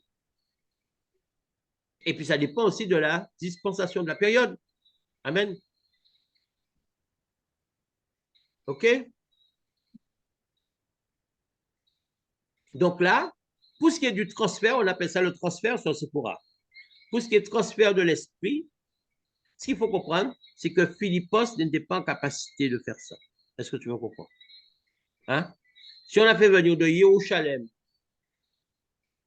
Pétros et Yohanan jusqu'en Samarie, ça veut dire qu'il n'avait pas cette grâce. Il pouvait guérir, il pouvait faire des prodiges et des miracles, mais les positionner mains, c'est autre chose. Et vous voyez que dans le spirituel, ce n'est pas ce qui étonne le plus, qui claque le plus aux yeux, qui est le plus important. Alléluia.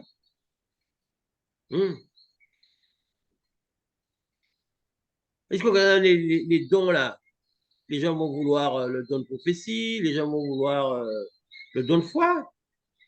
Mais dans le spirituel, la dimension spirituelle la plus élevée, c'est laquelle d'après vous, sur les 9 dons? C'est laquelle?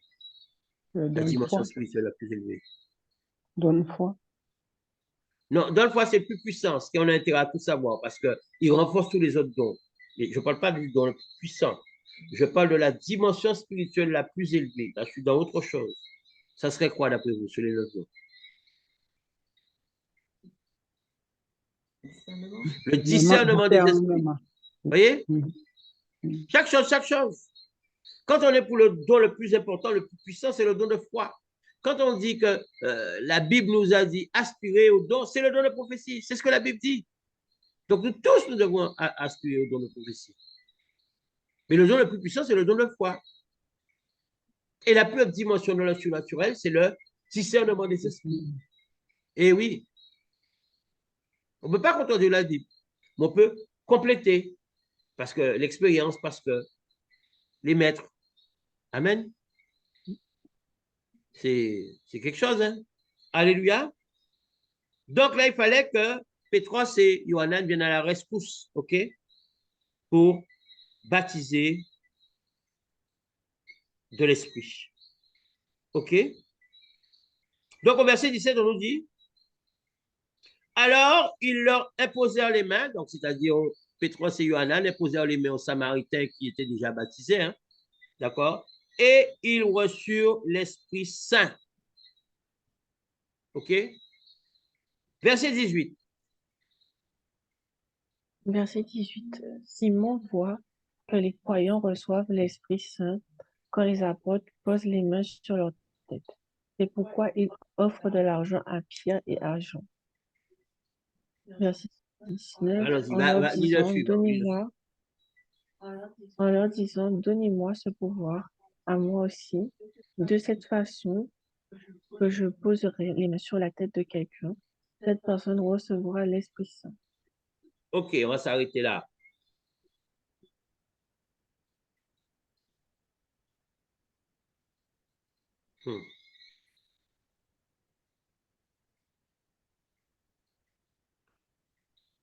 On va commencer par la sœur Séphora. Sœur Séphora, la Bible nous dit, mais verset 18. Mais Shimon, voyant que le Saint-Esprit était donné par le moyen de l'imposition des mains. Est-ce qu'à ton avis, il ne manque pas quelque chose dans le verset?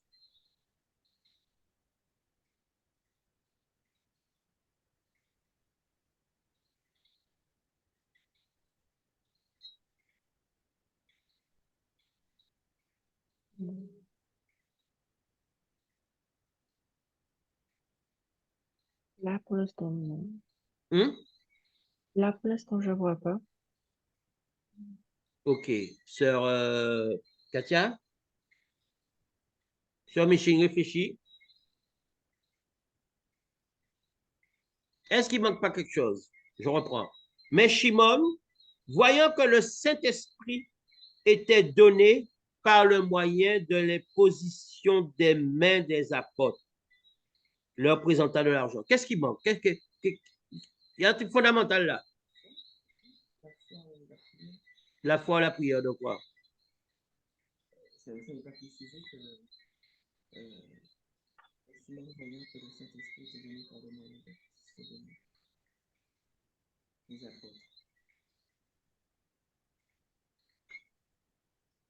Qu'est-ce qu'on a pu comprendre? Qu'est-ce qu'on peut comprendre là par rapport au fait qu'il voit les apôtres imposer les mains, ok. Mais là, la Bible dit, Shimon voyant que le Saint-Esprit était donné.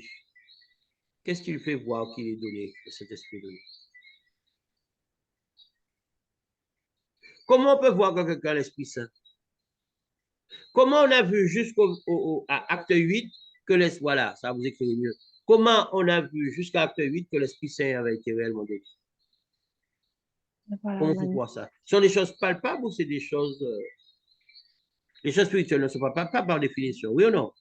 Sauf si l'Esprit agit, Saint agit sur vous et puis vous bougez un peu, mais sinon, ce n'est pas palpable. Alors, comment il a fait savoir que l'Esprit Saint est donné, que les gens recevaient vraiment l'Esprit Saint, en dehors du fait de l'imposition des mains? mais par rapport à des manifestations, non? OK, tu es sur la bonne voie. Va plus loin, sœur, c'est quoi? C'est que certainement, qu'est-ce qui a pu se passer? Ça, c'est quoi? Mais reçu. Qu'est-ce qui s'est passé au début quand les gens recevaient le Saint-Esprit? Jusqu'à présent, la Bible dit. Oui, je t'écoute. Ah ben oui. L'élément objectif qui permet de dire à Simon qu'ils ont reçu le don de l'Esprit, ce n'est pas seulement le fait d'imposer les mains, c'est que les bien-aimés pour lesquels on a imposé les mains, certainement, le parlant langue diversité des langues, s'est manifesté, oui ou non? Et oui, bien-aimés. Le parlant langue diversité des langues s'est manifesté. Et comme on sait que le même multisystème, peut-être qu'il y a eu aussi des parlants langue-glossolalistes. Comme je vous ai dit, je tiens à faire la nuance que le parlant langue-glossolaliste, c'est un charisme dont il peut se manifester dans les positions des mains. C'est là où les gens n'ont pas compris ces subtilités-là. Tu vois? Eux, c'est tout l'un, tout l'autre. Non, il y a les 9 dons de l'esprit et il y a, si on peut aller dans les dons de l'esprit en élargissant un peu, on peut dire que la sanctification, c'est quoi? La sanctification, c'est un fruit de l'esprit, non? Hein? Mais est-ce qu'il est listé dans les 9? Non. La sainteté, la sanctification. Forcément, c'est un fruit de l'esprit. Oui ou non? Il n'est pas listé. D'accord? Donc, il y a ce que la Bible dit, mais après, il y a ce qu'on doit comprendre ou que la Bible nous dit, mais d'une autre manière, quoi. Alléluia.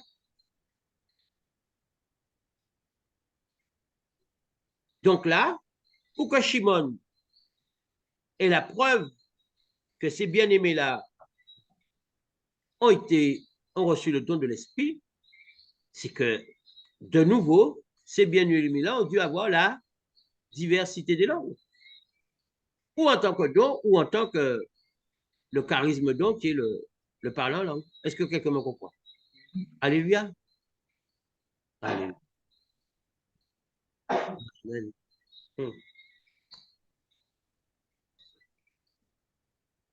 Donc, forcément, à Simon, là, ah, là c'est bon. Maintenant, là, comme il avait, avec toute sa magie qu'il a fait pendant des années, il avait de l'argent. Donc, maintenant, la Bible dit qu'il présente de l'argent après qu'il ait vu ça, il leur présente de l'argent à qui? Donc, à Pétros et à Yohanan. Verset 19.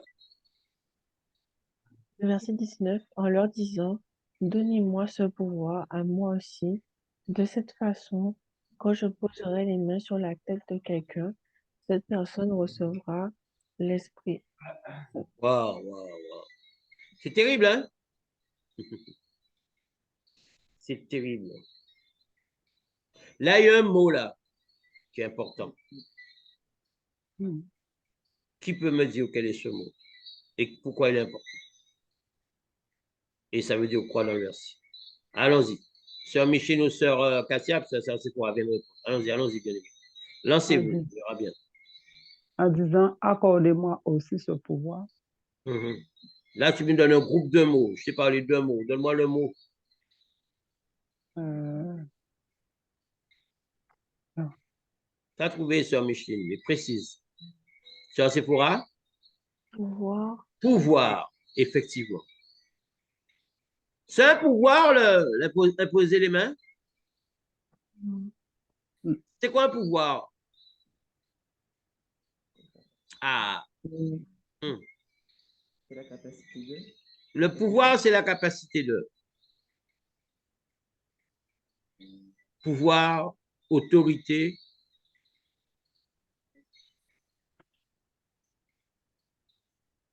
Mais là, dans le cas de figure, en l'espèce, ça serait plus un pouvoir ou l'autorité?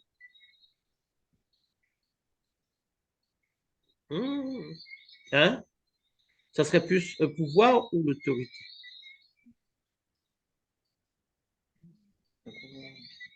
Le pouvoir.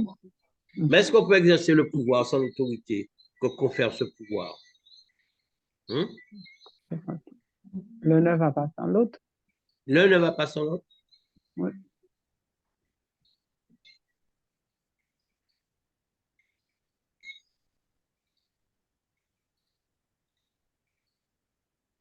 Tu penses quoi, François? Et on peut avoir le pouvoir sans l'autorité. On peut avoir le pouvoir sans l'autorité. Est-ce qu'on peut avoir l'autorité sans le pouvoir?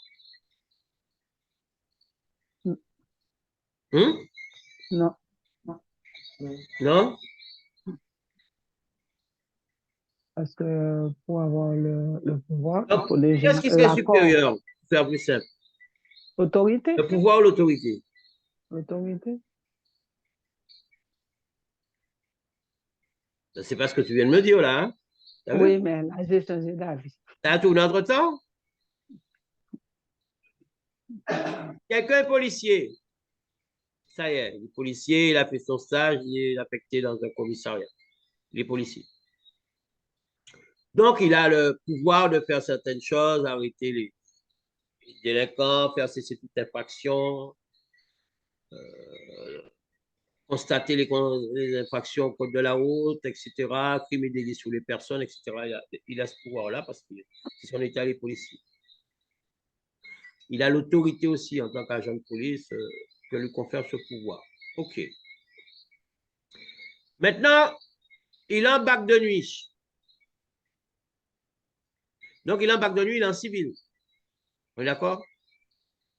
C'est quand un policier, la journée, il est en tenue. Donc, sa tenue détermine le fait que c'est un policier, oui ou non? Oui.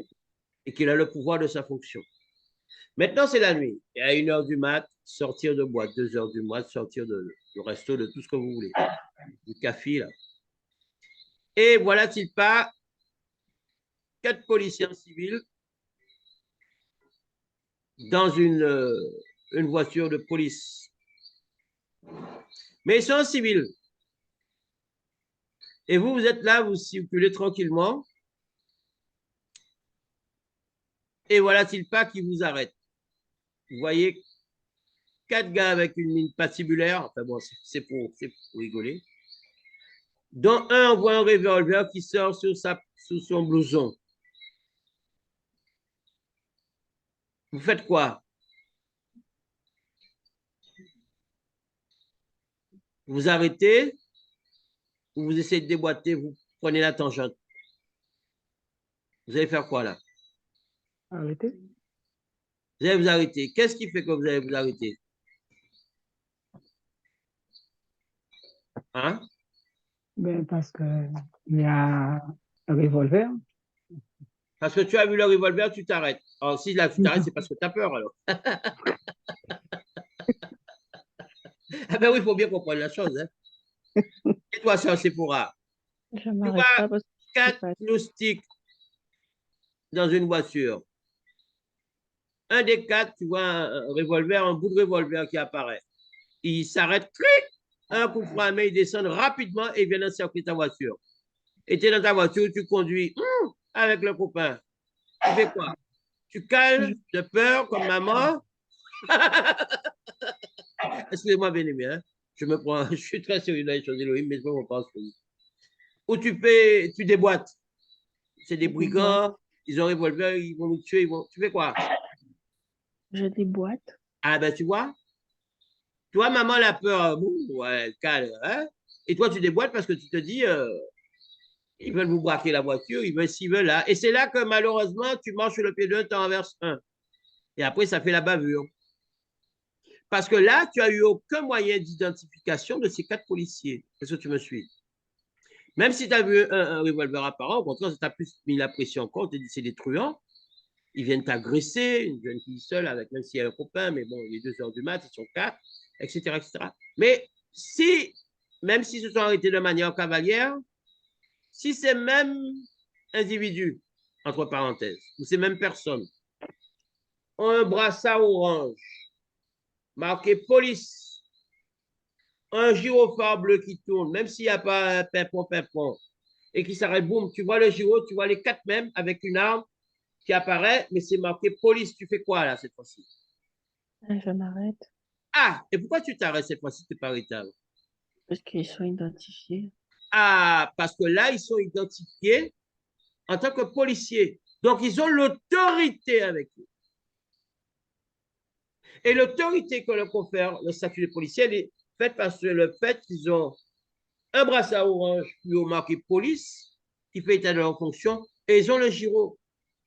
Mais ces mêmes policiers qui auraient oublié le brassard et que le gyro, bon, il est encore dans le coffre au lieu de le mettre sur le toit de la voiture, s'il y a refus d'obtempérer, après bavure, pas bavure, compliqué.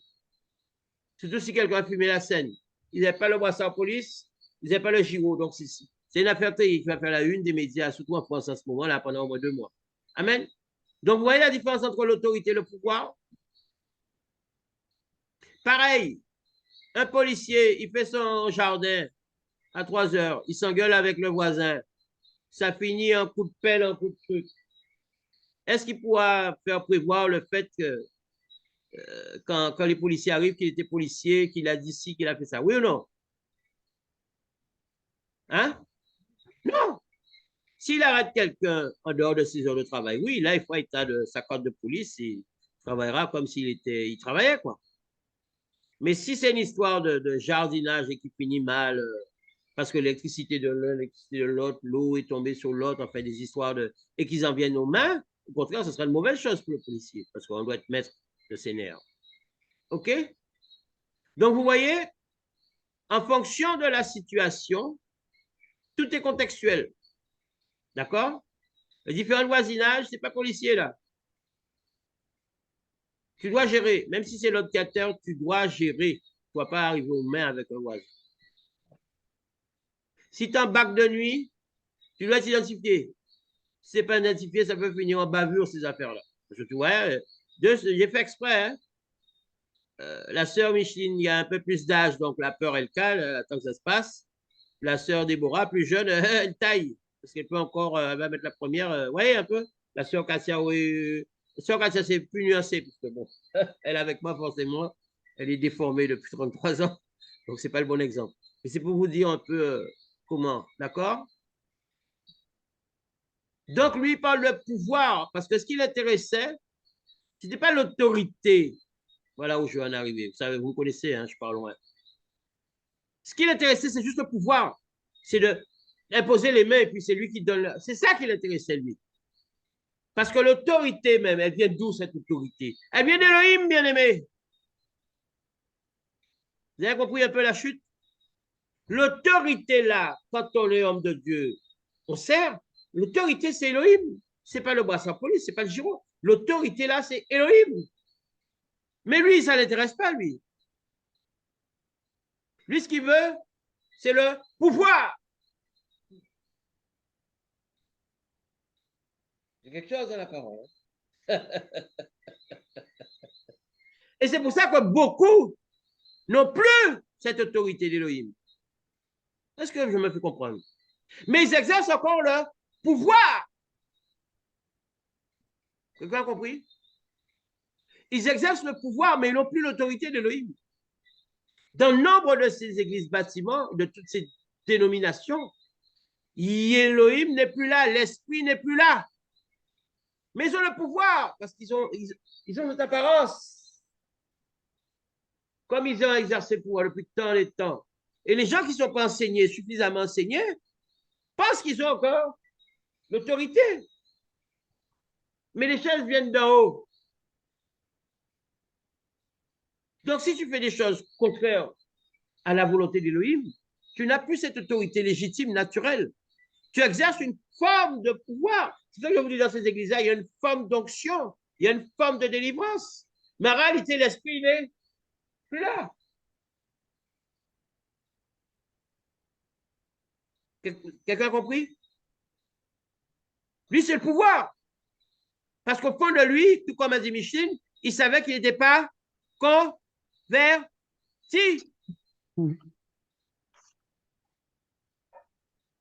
Là, vous voyez, c'est Shimon qui propose de l'argent pour le pouvoir. Mais dans d'autres endroits, on va donner le pouvoir à ceux qui ont l'argent. Oh! C'est juste la forme qui diffère. Mais c'est les mêmes choses.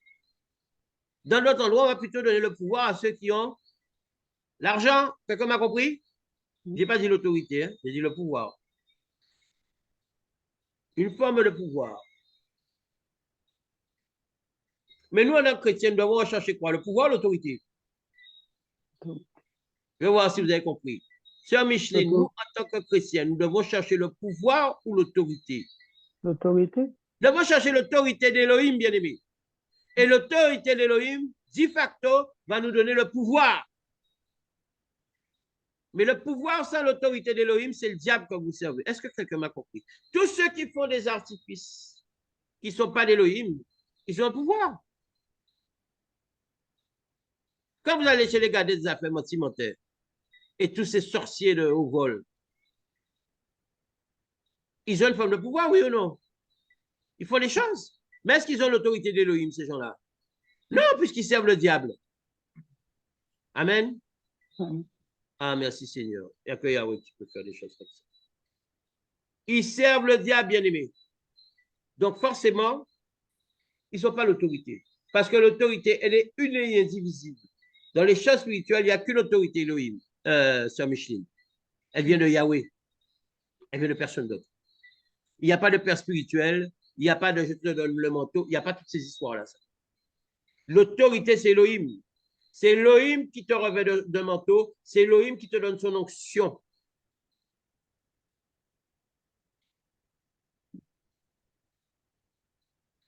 Et le jour où il te l'enlève, c'est Elohim aussi qui te l'enlève. Personne d'autre. Oh. Le manteau qu'on peut t'enlever, c'est que tu l'as eu de manière frauduleuse.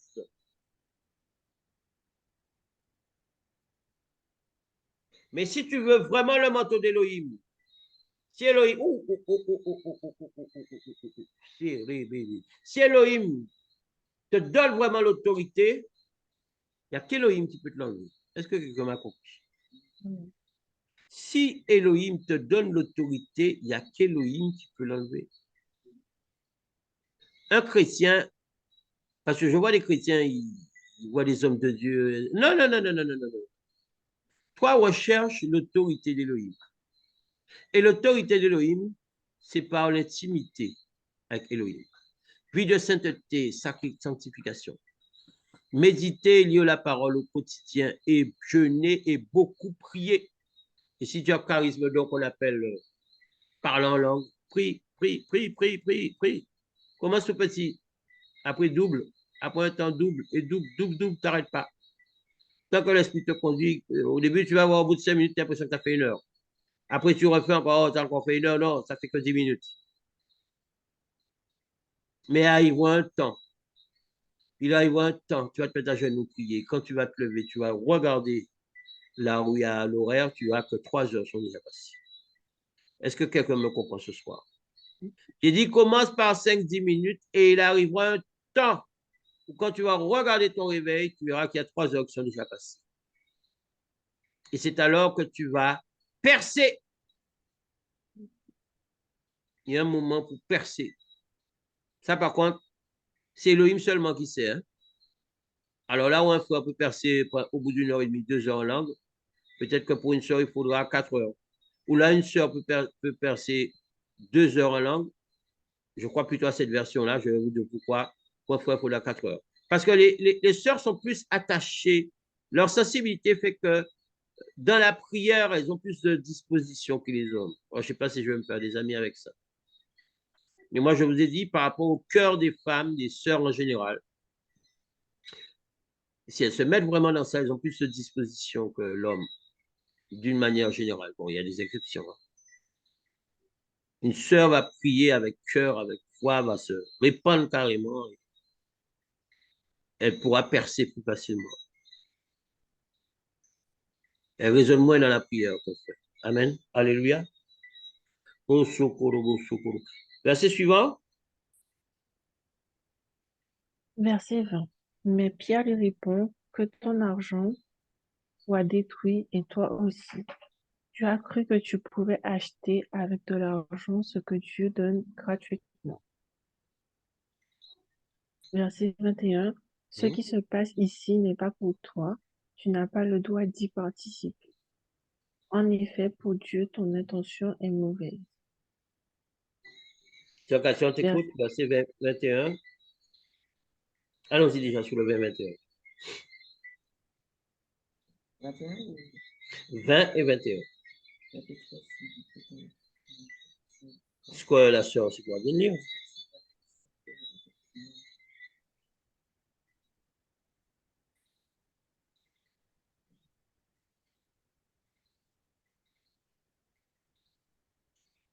On voit bien dans la manière où la phrase est formulée.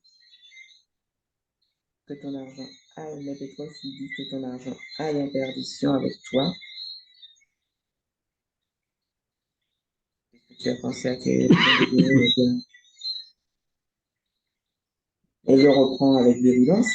Que ton argent aille en perdition. Qu'est-ce que tu as pensé? Ça ne s'achète pas, ton argent. Bien aimé, il y a ce qui est écrit littéralement. On va prendre le raccourci. Vous allez passer à côté de la profondeur du verset, de ce que le verset veut dire. La sœur Cassia. Qu'est-ce que tu as dit quoi au début? Non, mais tu m'as sorti quelque chose.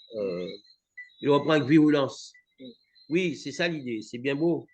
Mais sois littéraire. Mais Pétros lui dit, il dit quoi, Pétros?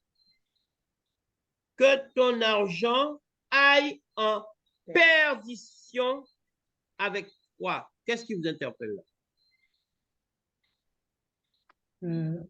Ton argent aille en perdition. Oui, mais développe. Il ne faut pas reprendre ce que je vous ai dit. Il faut, pour montrer que vous avez compris, ou bien aimé qui nous suit, il faut développer cette phrase. Ça veut dire quoi? Parce qu'il a cru que le Saint-Esprit, ça s'achète. Oui, ça c'est l'idée générale. Mais j'aimerais que que vous alliez sur. Mais Pétros lui dit, 2 points, que ton argent aille en perdition avec toi. C'est quoi ça? Si tu dis à quelqu'un qu'il aille en perdition, ça veut dire quoi? Qu'il aille se perdre. Mais qu'il aille se perdre, c'est le maudire.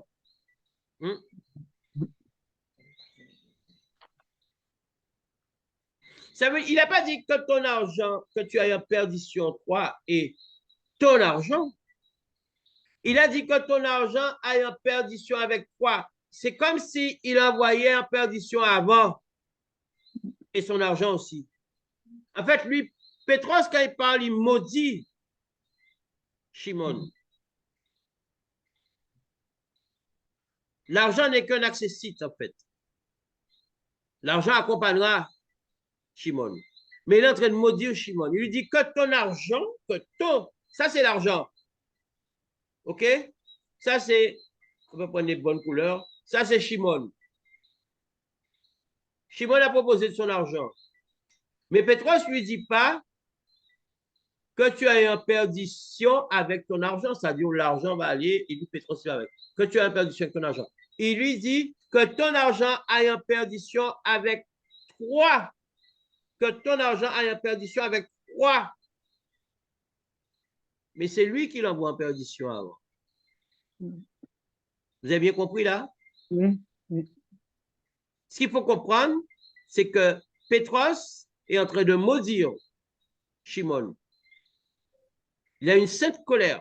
Ça ne se fait pas de maudire. Mais là, il a une sainte colère parce que la chose d'Élohim, une chose si sacrée, si convoitée, avec le bon sens du terme,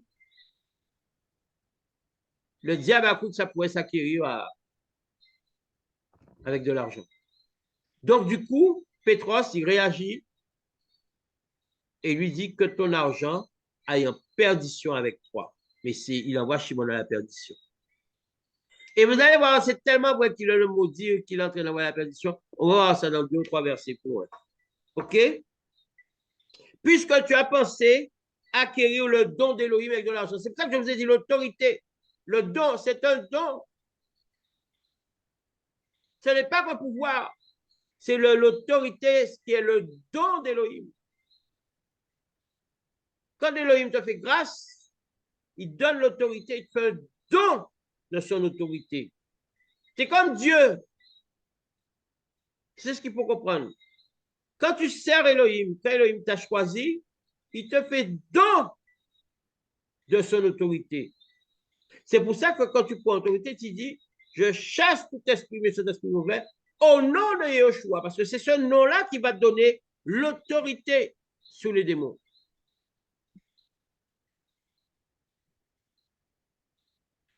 OK?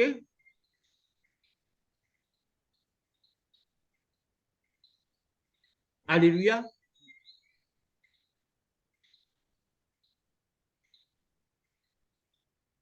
Verset 21. Sœur Micheline. Verset 21. Allons-y, Sephora, vas-y. Relis-nous ça. Verset 21. Ce qui se passe ici n'est pas pour toi. Tu n'as pas le droit d'y participer. En effet, pour Dieu, ton intention est mauvaise. Sœur Micheline, on t'écoute. Verset 21, allons-y. Eh bien, Pierre lui dit que ta part n'est ni avec, enfin,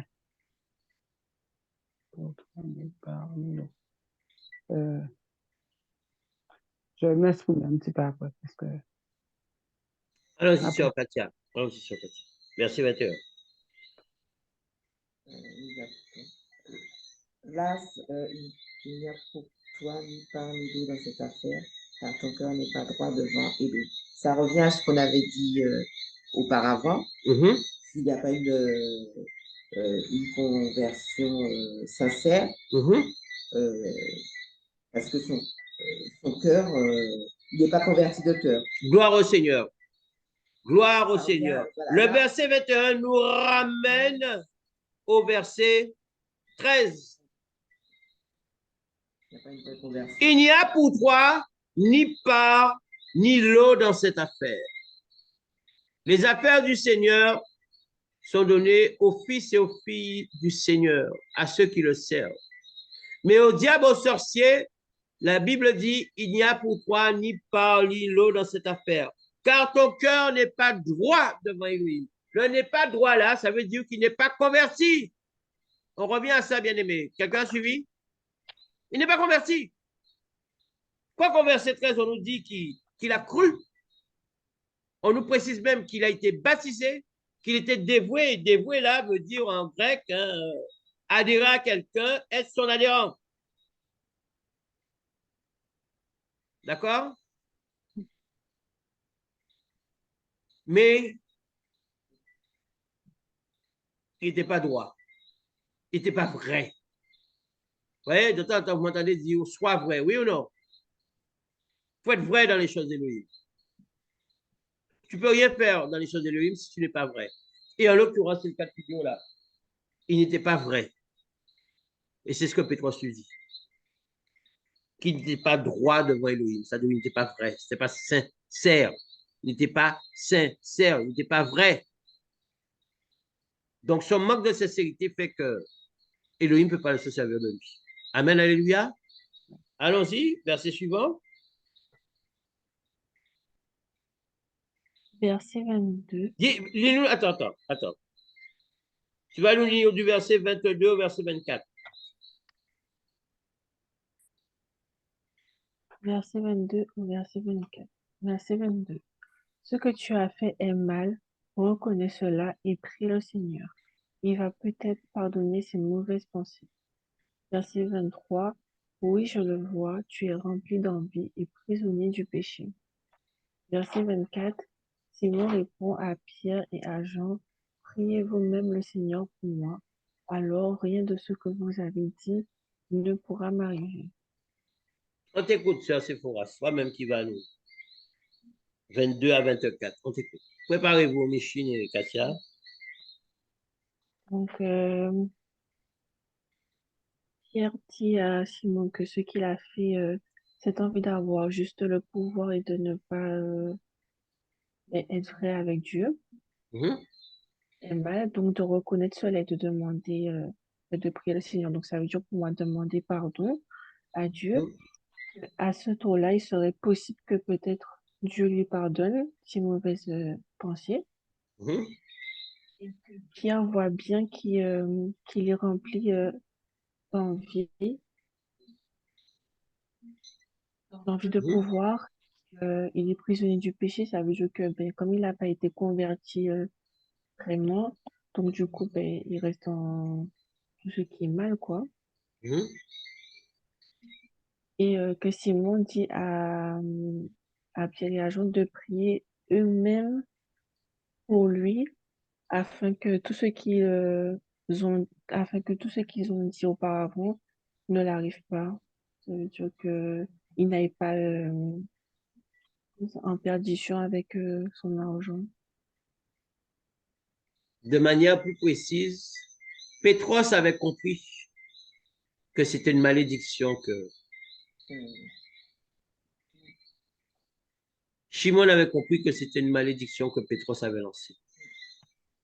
C'est pour ça qu'il lui dit, au verset 24, priez vous-même, sous-entendu, lui et Yohanan, auprès du Seigneur, genre, intercédez pour moi, afin que ne vienne pas sur moi aucune chose que vous avez déclarée.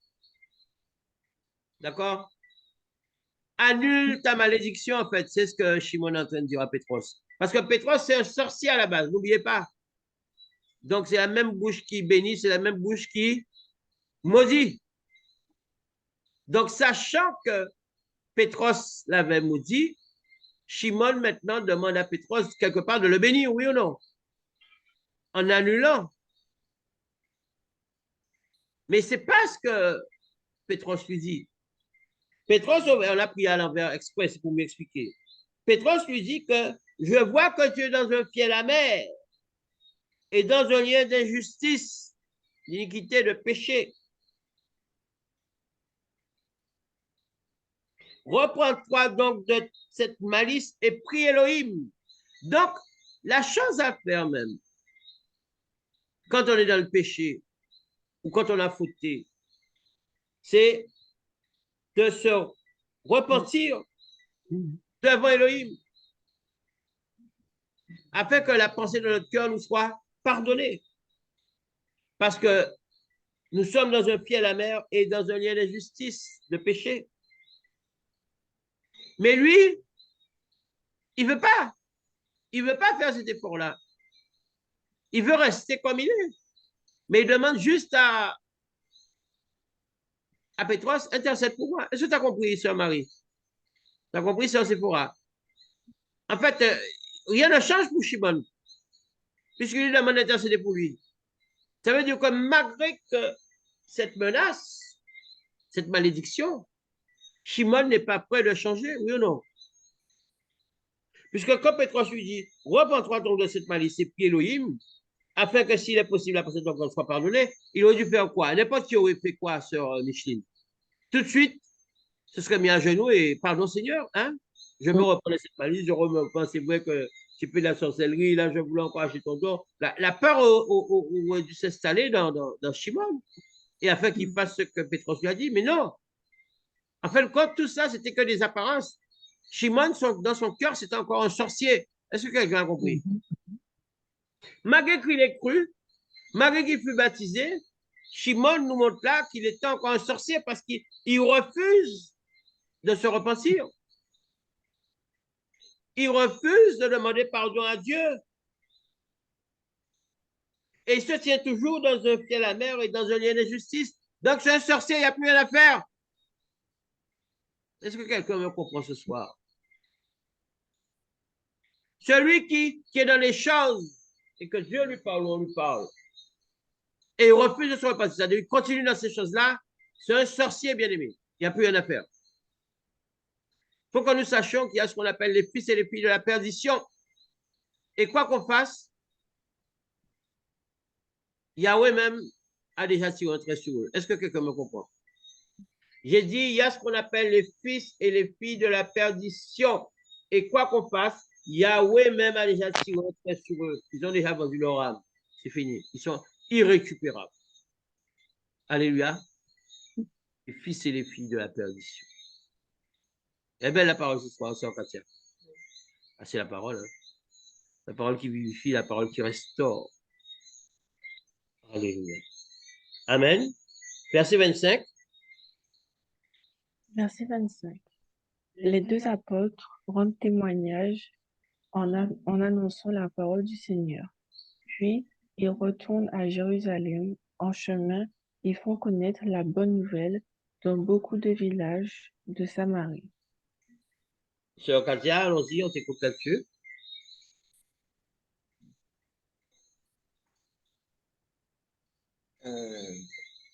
Pétros et Yohanan, après avoir rempli leur mission,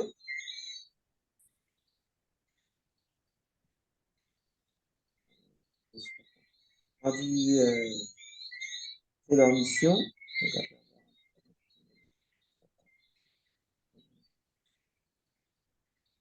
et sur la route du retour, ils continuent à annoncer la bonne nouvelle partout où ils passent. Tu pas entrer dans le verset, Sœur Katia. Là, tu m'as relu le verset, mais tu pas entrer dans le verset. Il y a des choses à comprendre à Dieu dans ce verset. Sœur Micheline, vas-y, réfléchis encore. Sœur Micheline.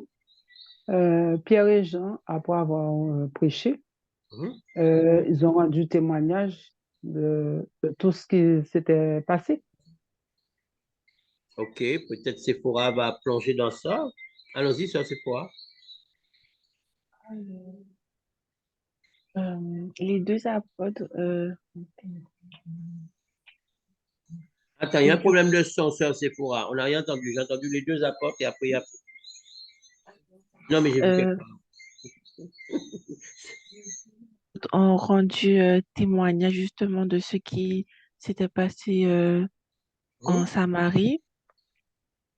Je ne sais pas comment expliquer ça. C'est au bout de ma langue, mais je ne sais pas. En fait, la parole Ok, du je vais vous relire Seigneur... le verset. Il y a quelque chose qui doit vous interpeller là.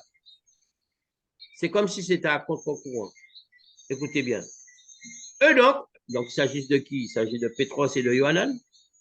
Après avoir en effet rendu témoignage et prêché la parole du Seigneur, donc ils ont rendu témoignage de qui? Du Seigneur. Ils ont prêché la parole de qui? La parole du Seigneur, d'accord? Ils retournèrent à Jérusalem en évangélisant beaucoup de villages des Samaritains. Alors maintenant, je vous demande, qu'est-ce qui doit vous interpeller là? Qu'est-ce qui est étonnant, voire choquant? Voici, ils n'imposaient plus les mêmes pour donner le Saint-Esprit, mais ils annonçaient la bonne nouvelle, comme Philippe. C'est bon, tu as trouvé. Mais est-ce que quelqu'un peut préciser? Sœur Katia? Oui,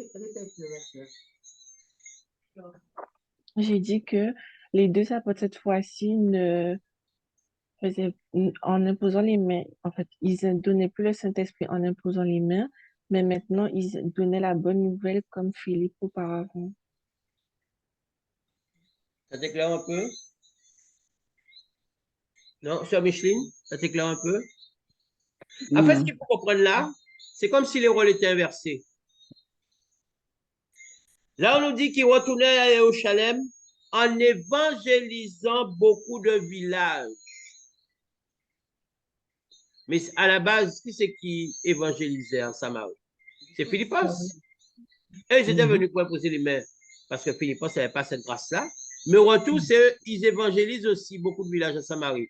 Mais dis donc, qu'est-ce qu'ils attendaient? Pourquoi ils n'étaient pas encore venus en Samarie évangéliser?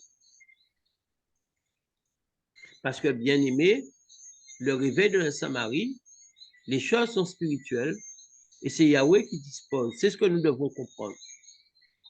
Yahweh a disposé que c'était Philippos qui devait provoquer le réveil en Samarie. Parce que voilà des gens spirituellement plus élevés que Philippos, après qu'ils soient venus poser les mains, maintenant, ils ont commencé à évangéliser. Mais ils ne sont pas venus avant. Pourquoi ils ne sont pas venus avant? Parce qu'il fallait qu'il y ait un Philippos. Est-ce que quelqu'un me comprend? Est-ce que quelqu'un me comprend? Quoi que supérieur, oh, la parole. Bien aimé, oh, Seigneur, je ne peux pas tout vous dire. Il y a des fois, on est complice forcément, monsieur, madame, depuis 33 ans. Il y a des choses vécues aussi. Mais quand Yahweh a décidé de quelque chose, Pétros, si on les voit évangéliser, Pétros et Yohanan, grand apôtre, ils imposaient les mains. Les gens avaient le don de l'esprit. Rien ne les empêchait d'aller à Jérusalem pour évangéliser. Hein, ça, c'est pour toi qui avais compris le plus. Non, mais il a fallu qu'il fasse ça après qu'il soit passé après Philippos, imposer les mains aux gens et au retour, ils ont commencé à évangéliser. Mais pourquoi ils ne sont pas venus évangéliser avant? Parce que Elohim n'avait pas prévu ça, bien aimé, tout simplement.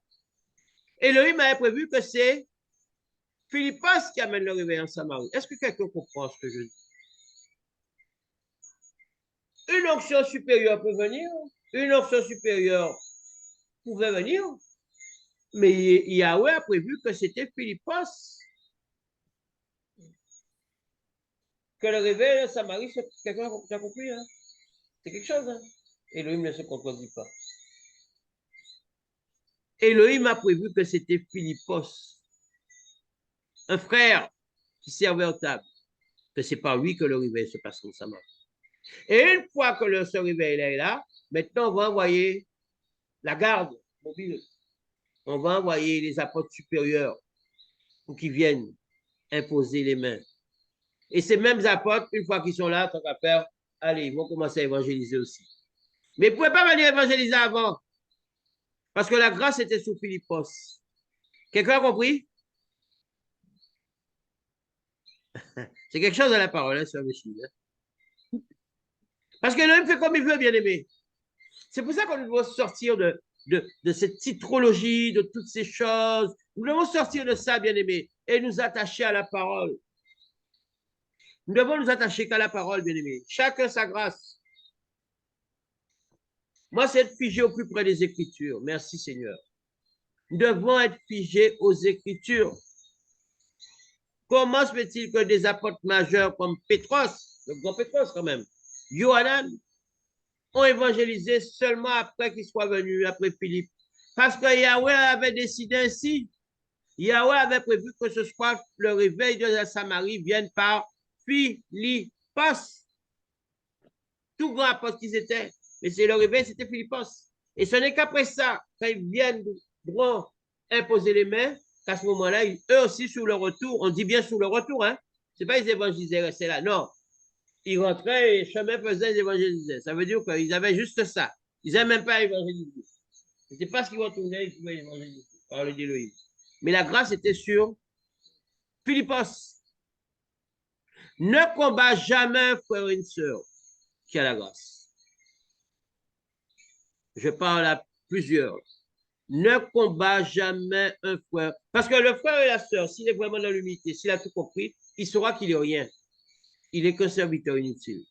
Mais derrière lui, il y a quelqu'un. Quand Elohim choisit quelqu'un, c'est Elohim qui choisit. Donc, si tu combats cette personne-là, tu combats Elohim. C'est pour ça que moi, je m'attache aux Écritures. Les gens parlent de guerre, ils savent qu'ils n'ont rien compris. Moi, je m'attache aux Écritures, à la vérité des Écritures.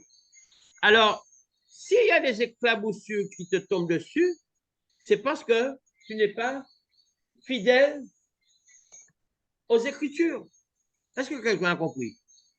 Quelqu'un qui est fidèle aux Écritures, et nous essayons de l'être le plus possible par la grâce de Yahweh.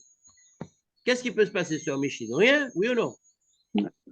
Moi, demain, n'importe quel frère ou sœur de par le monde qui est dans les Écritures, il ne pourra jamais m'éclabousser. Parce que je me veux aussi d'être dans les Écritures, au plus près des Écritures. Mais si d'aventure, ça ne m'arrivera jamais, au nom de Yeshua, je dévie. À ce moment-là, j'aurai des éclaboussures. Est-ce qu'on me comprend? Mais si les éclaboussures ne viennent pas d'Élohim, peu importe ces éclaboussures, quelqu'un a suivi? Ah, Seigneur, c'est quelque chose dans la parole. Hein? C'est pour ça qu'un verset comme ça, voyez un peu tout ce qu'il y avait à dire, à comprendre. Alléluia. Elohim n'est pas un Dieu du tic-tac. Elohim n'est pas un Dieu de tic-tac. Elohim prévoit toutes choses bien-aimées. Et nous, par grâce, il nous appelle, nous essayons d'entrer dans son plan. Mais Elohim prévoit toutes choses. Elohim n'est pas un Dieu du tic-tac. Ça ne marche pas avec Elohim. C'est lui qui décide de toutes choses. Amen, alléluia. Bien-aimés, il nous reste 2-3 minutes. On va prendre un petit chant, parce qu'on ne va pas attaquer une belle portion d'écriture comme ça. Hein? Non, on va la laisser pour la fois prochaine. Hein? Tout le monde sait de quelle portion d'écriture je parle? Celle qui vient après. Alléluia. Je ne peux imaginer combien ça coûterait à la croix. Il a pris ma place. Oh Jésus, Jésus s'est donné. Je ne peux imaginer combien ça coûterait à la croix. Il a pris ma place. Oh Jésus s'est donné. Oh Jésus s'est donné. Oh Jésus s'est donné. Tu es fidèle, fidèle. Jésus est fidèle. Oh Jésus est, tu es amour.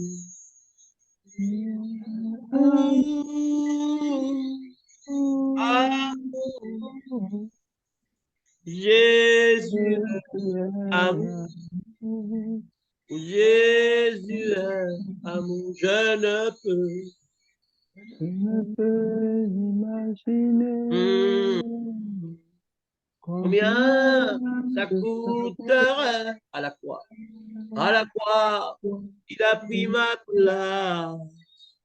Oh, Jésus s'est donné. Oh, Jésus s'est donné. Oh, Jésus s'est donné. Shalom, shalom, shalom, shalom. Alléluia, amen, alléluia.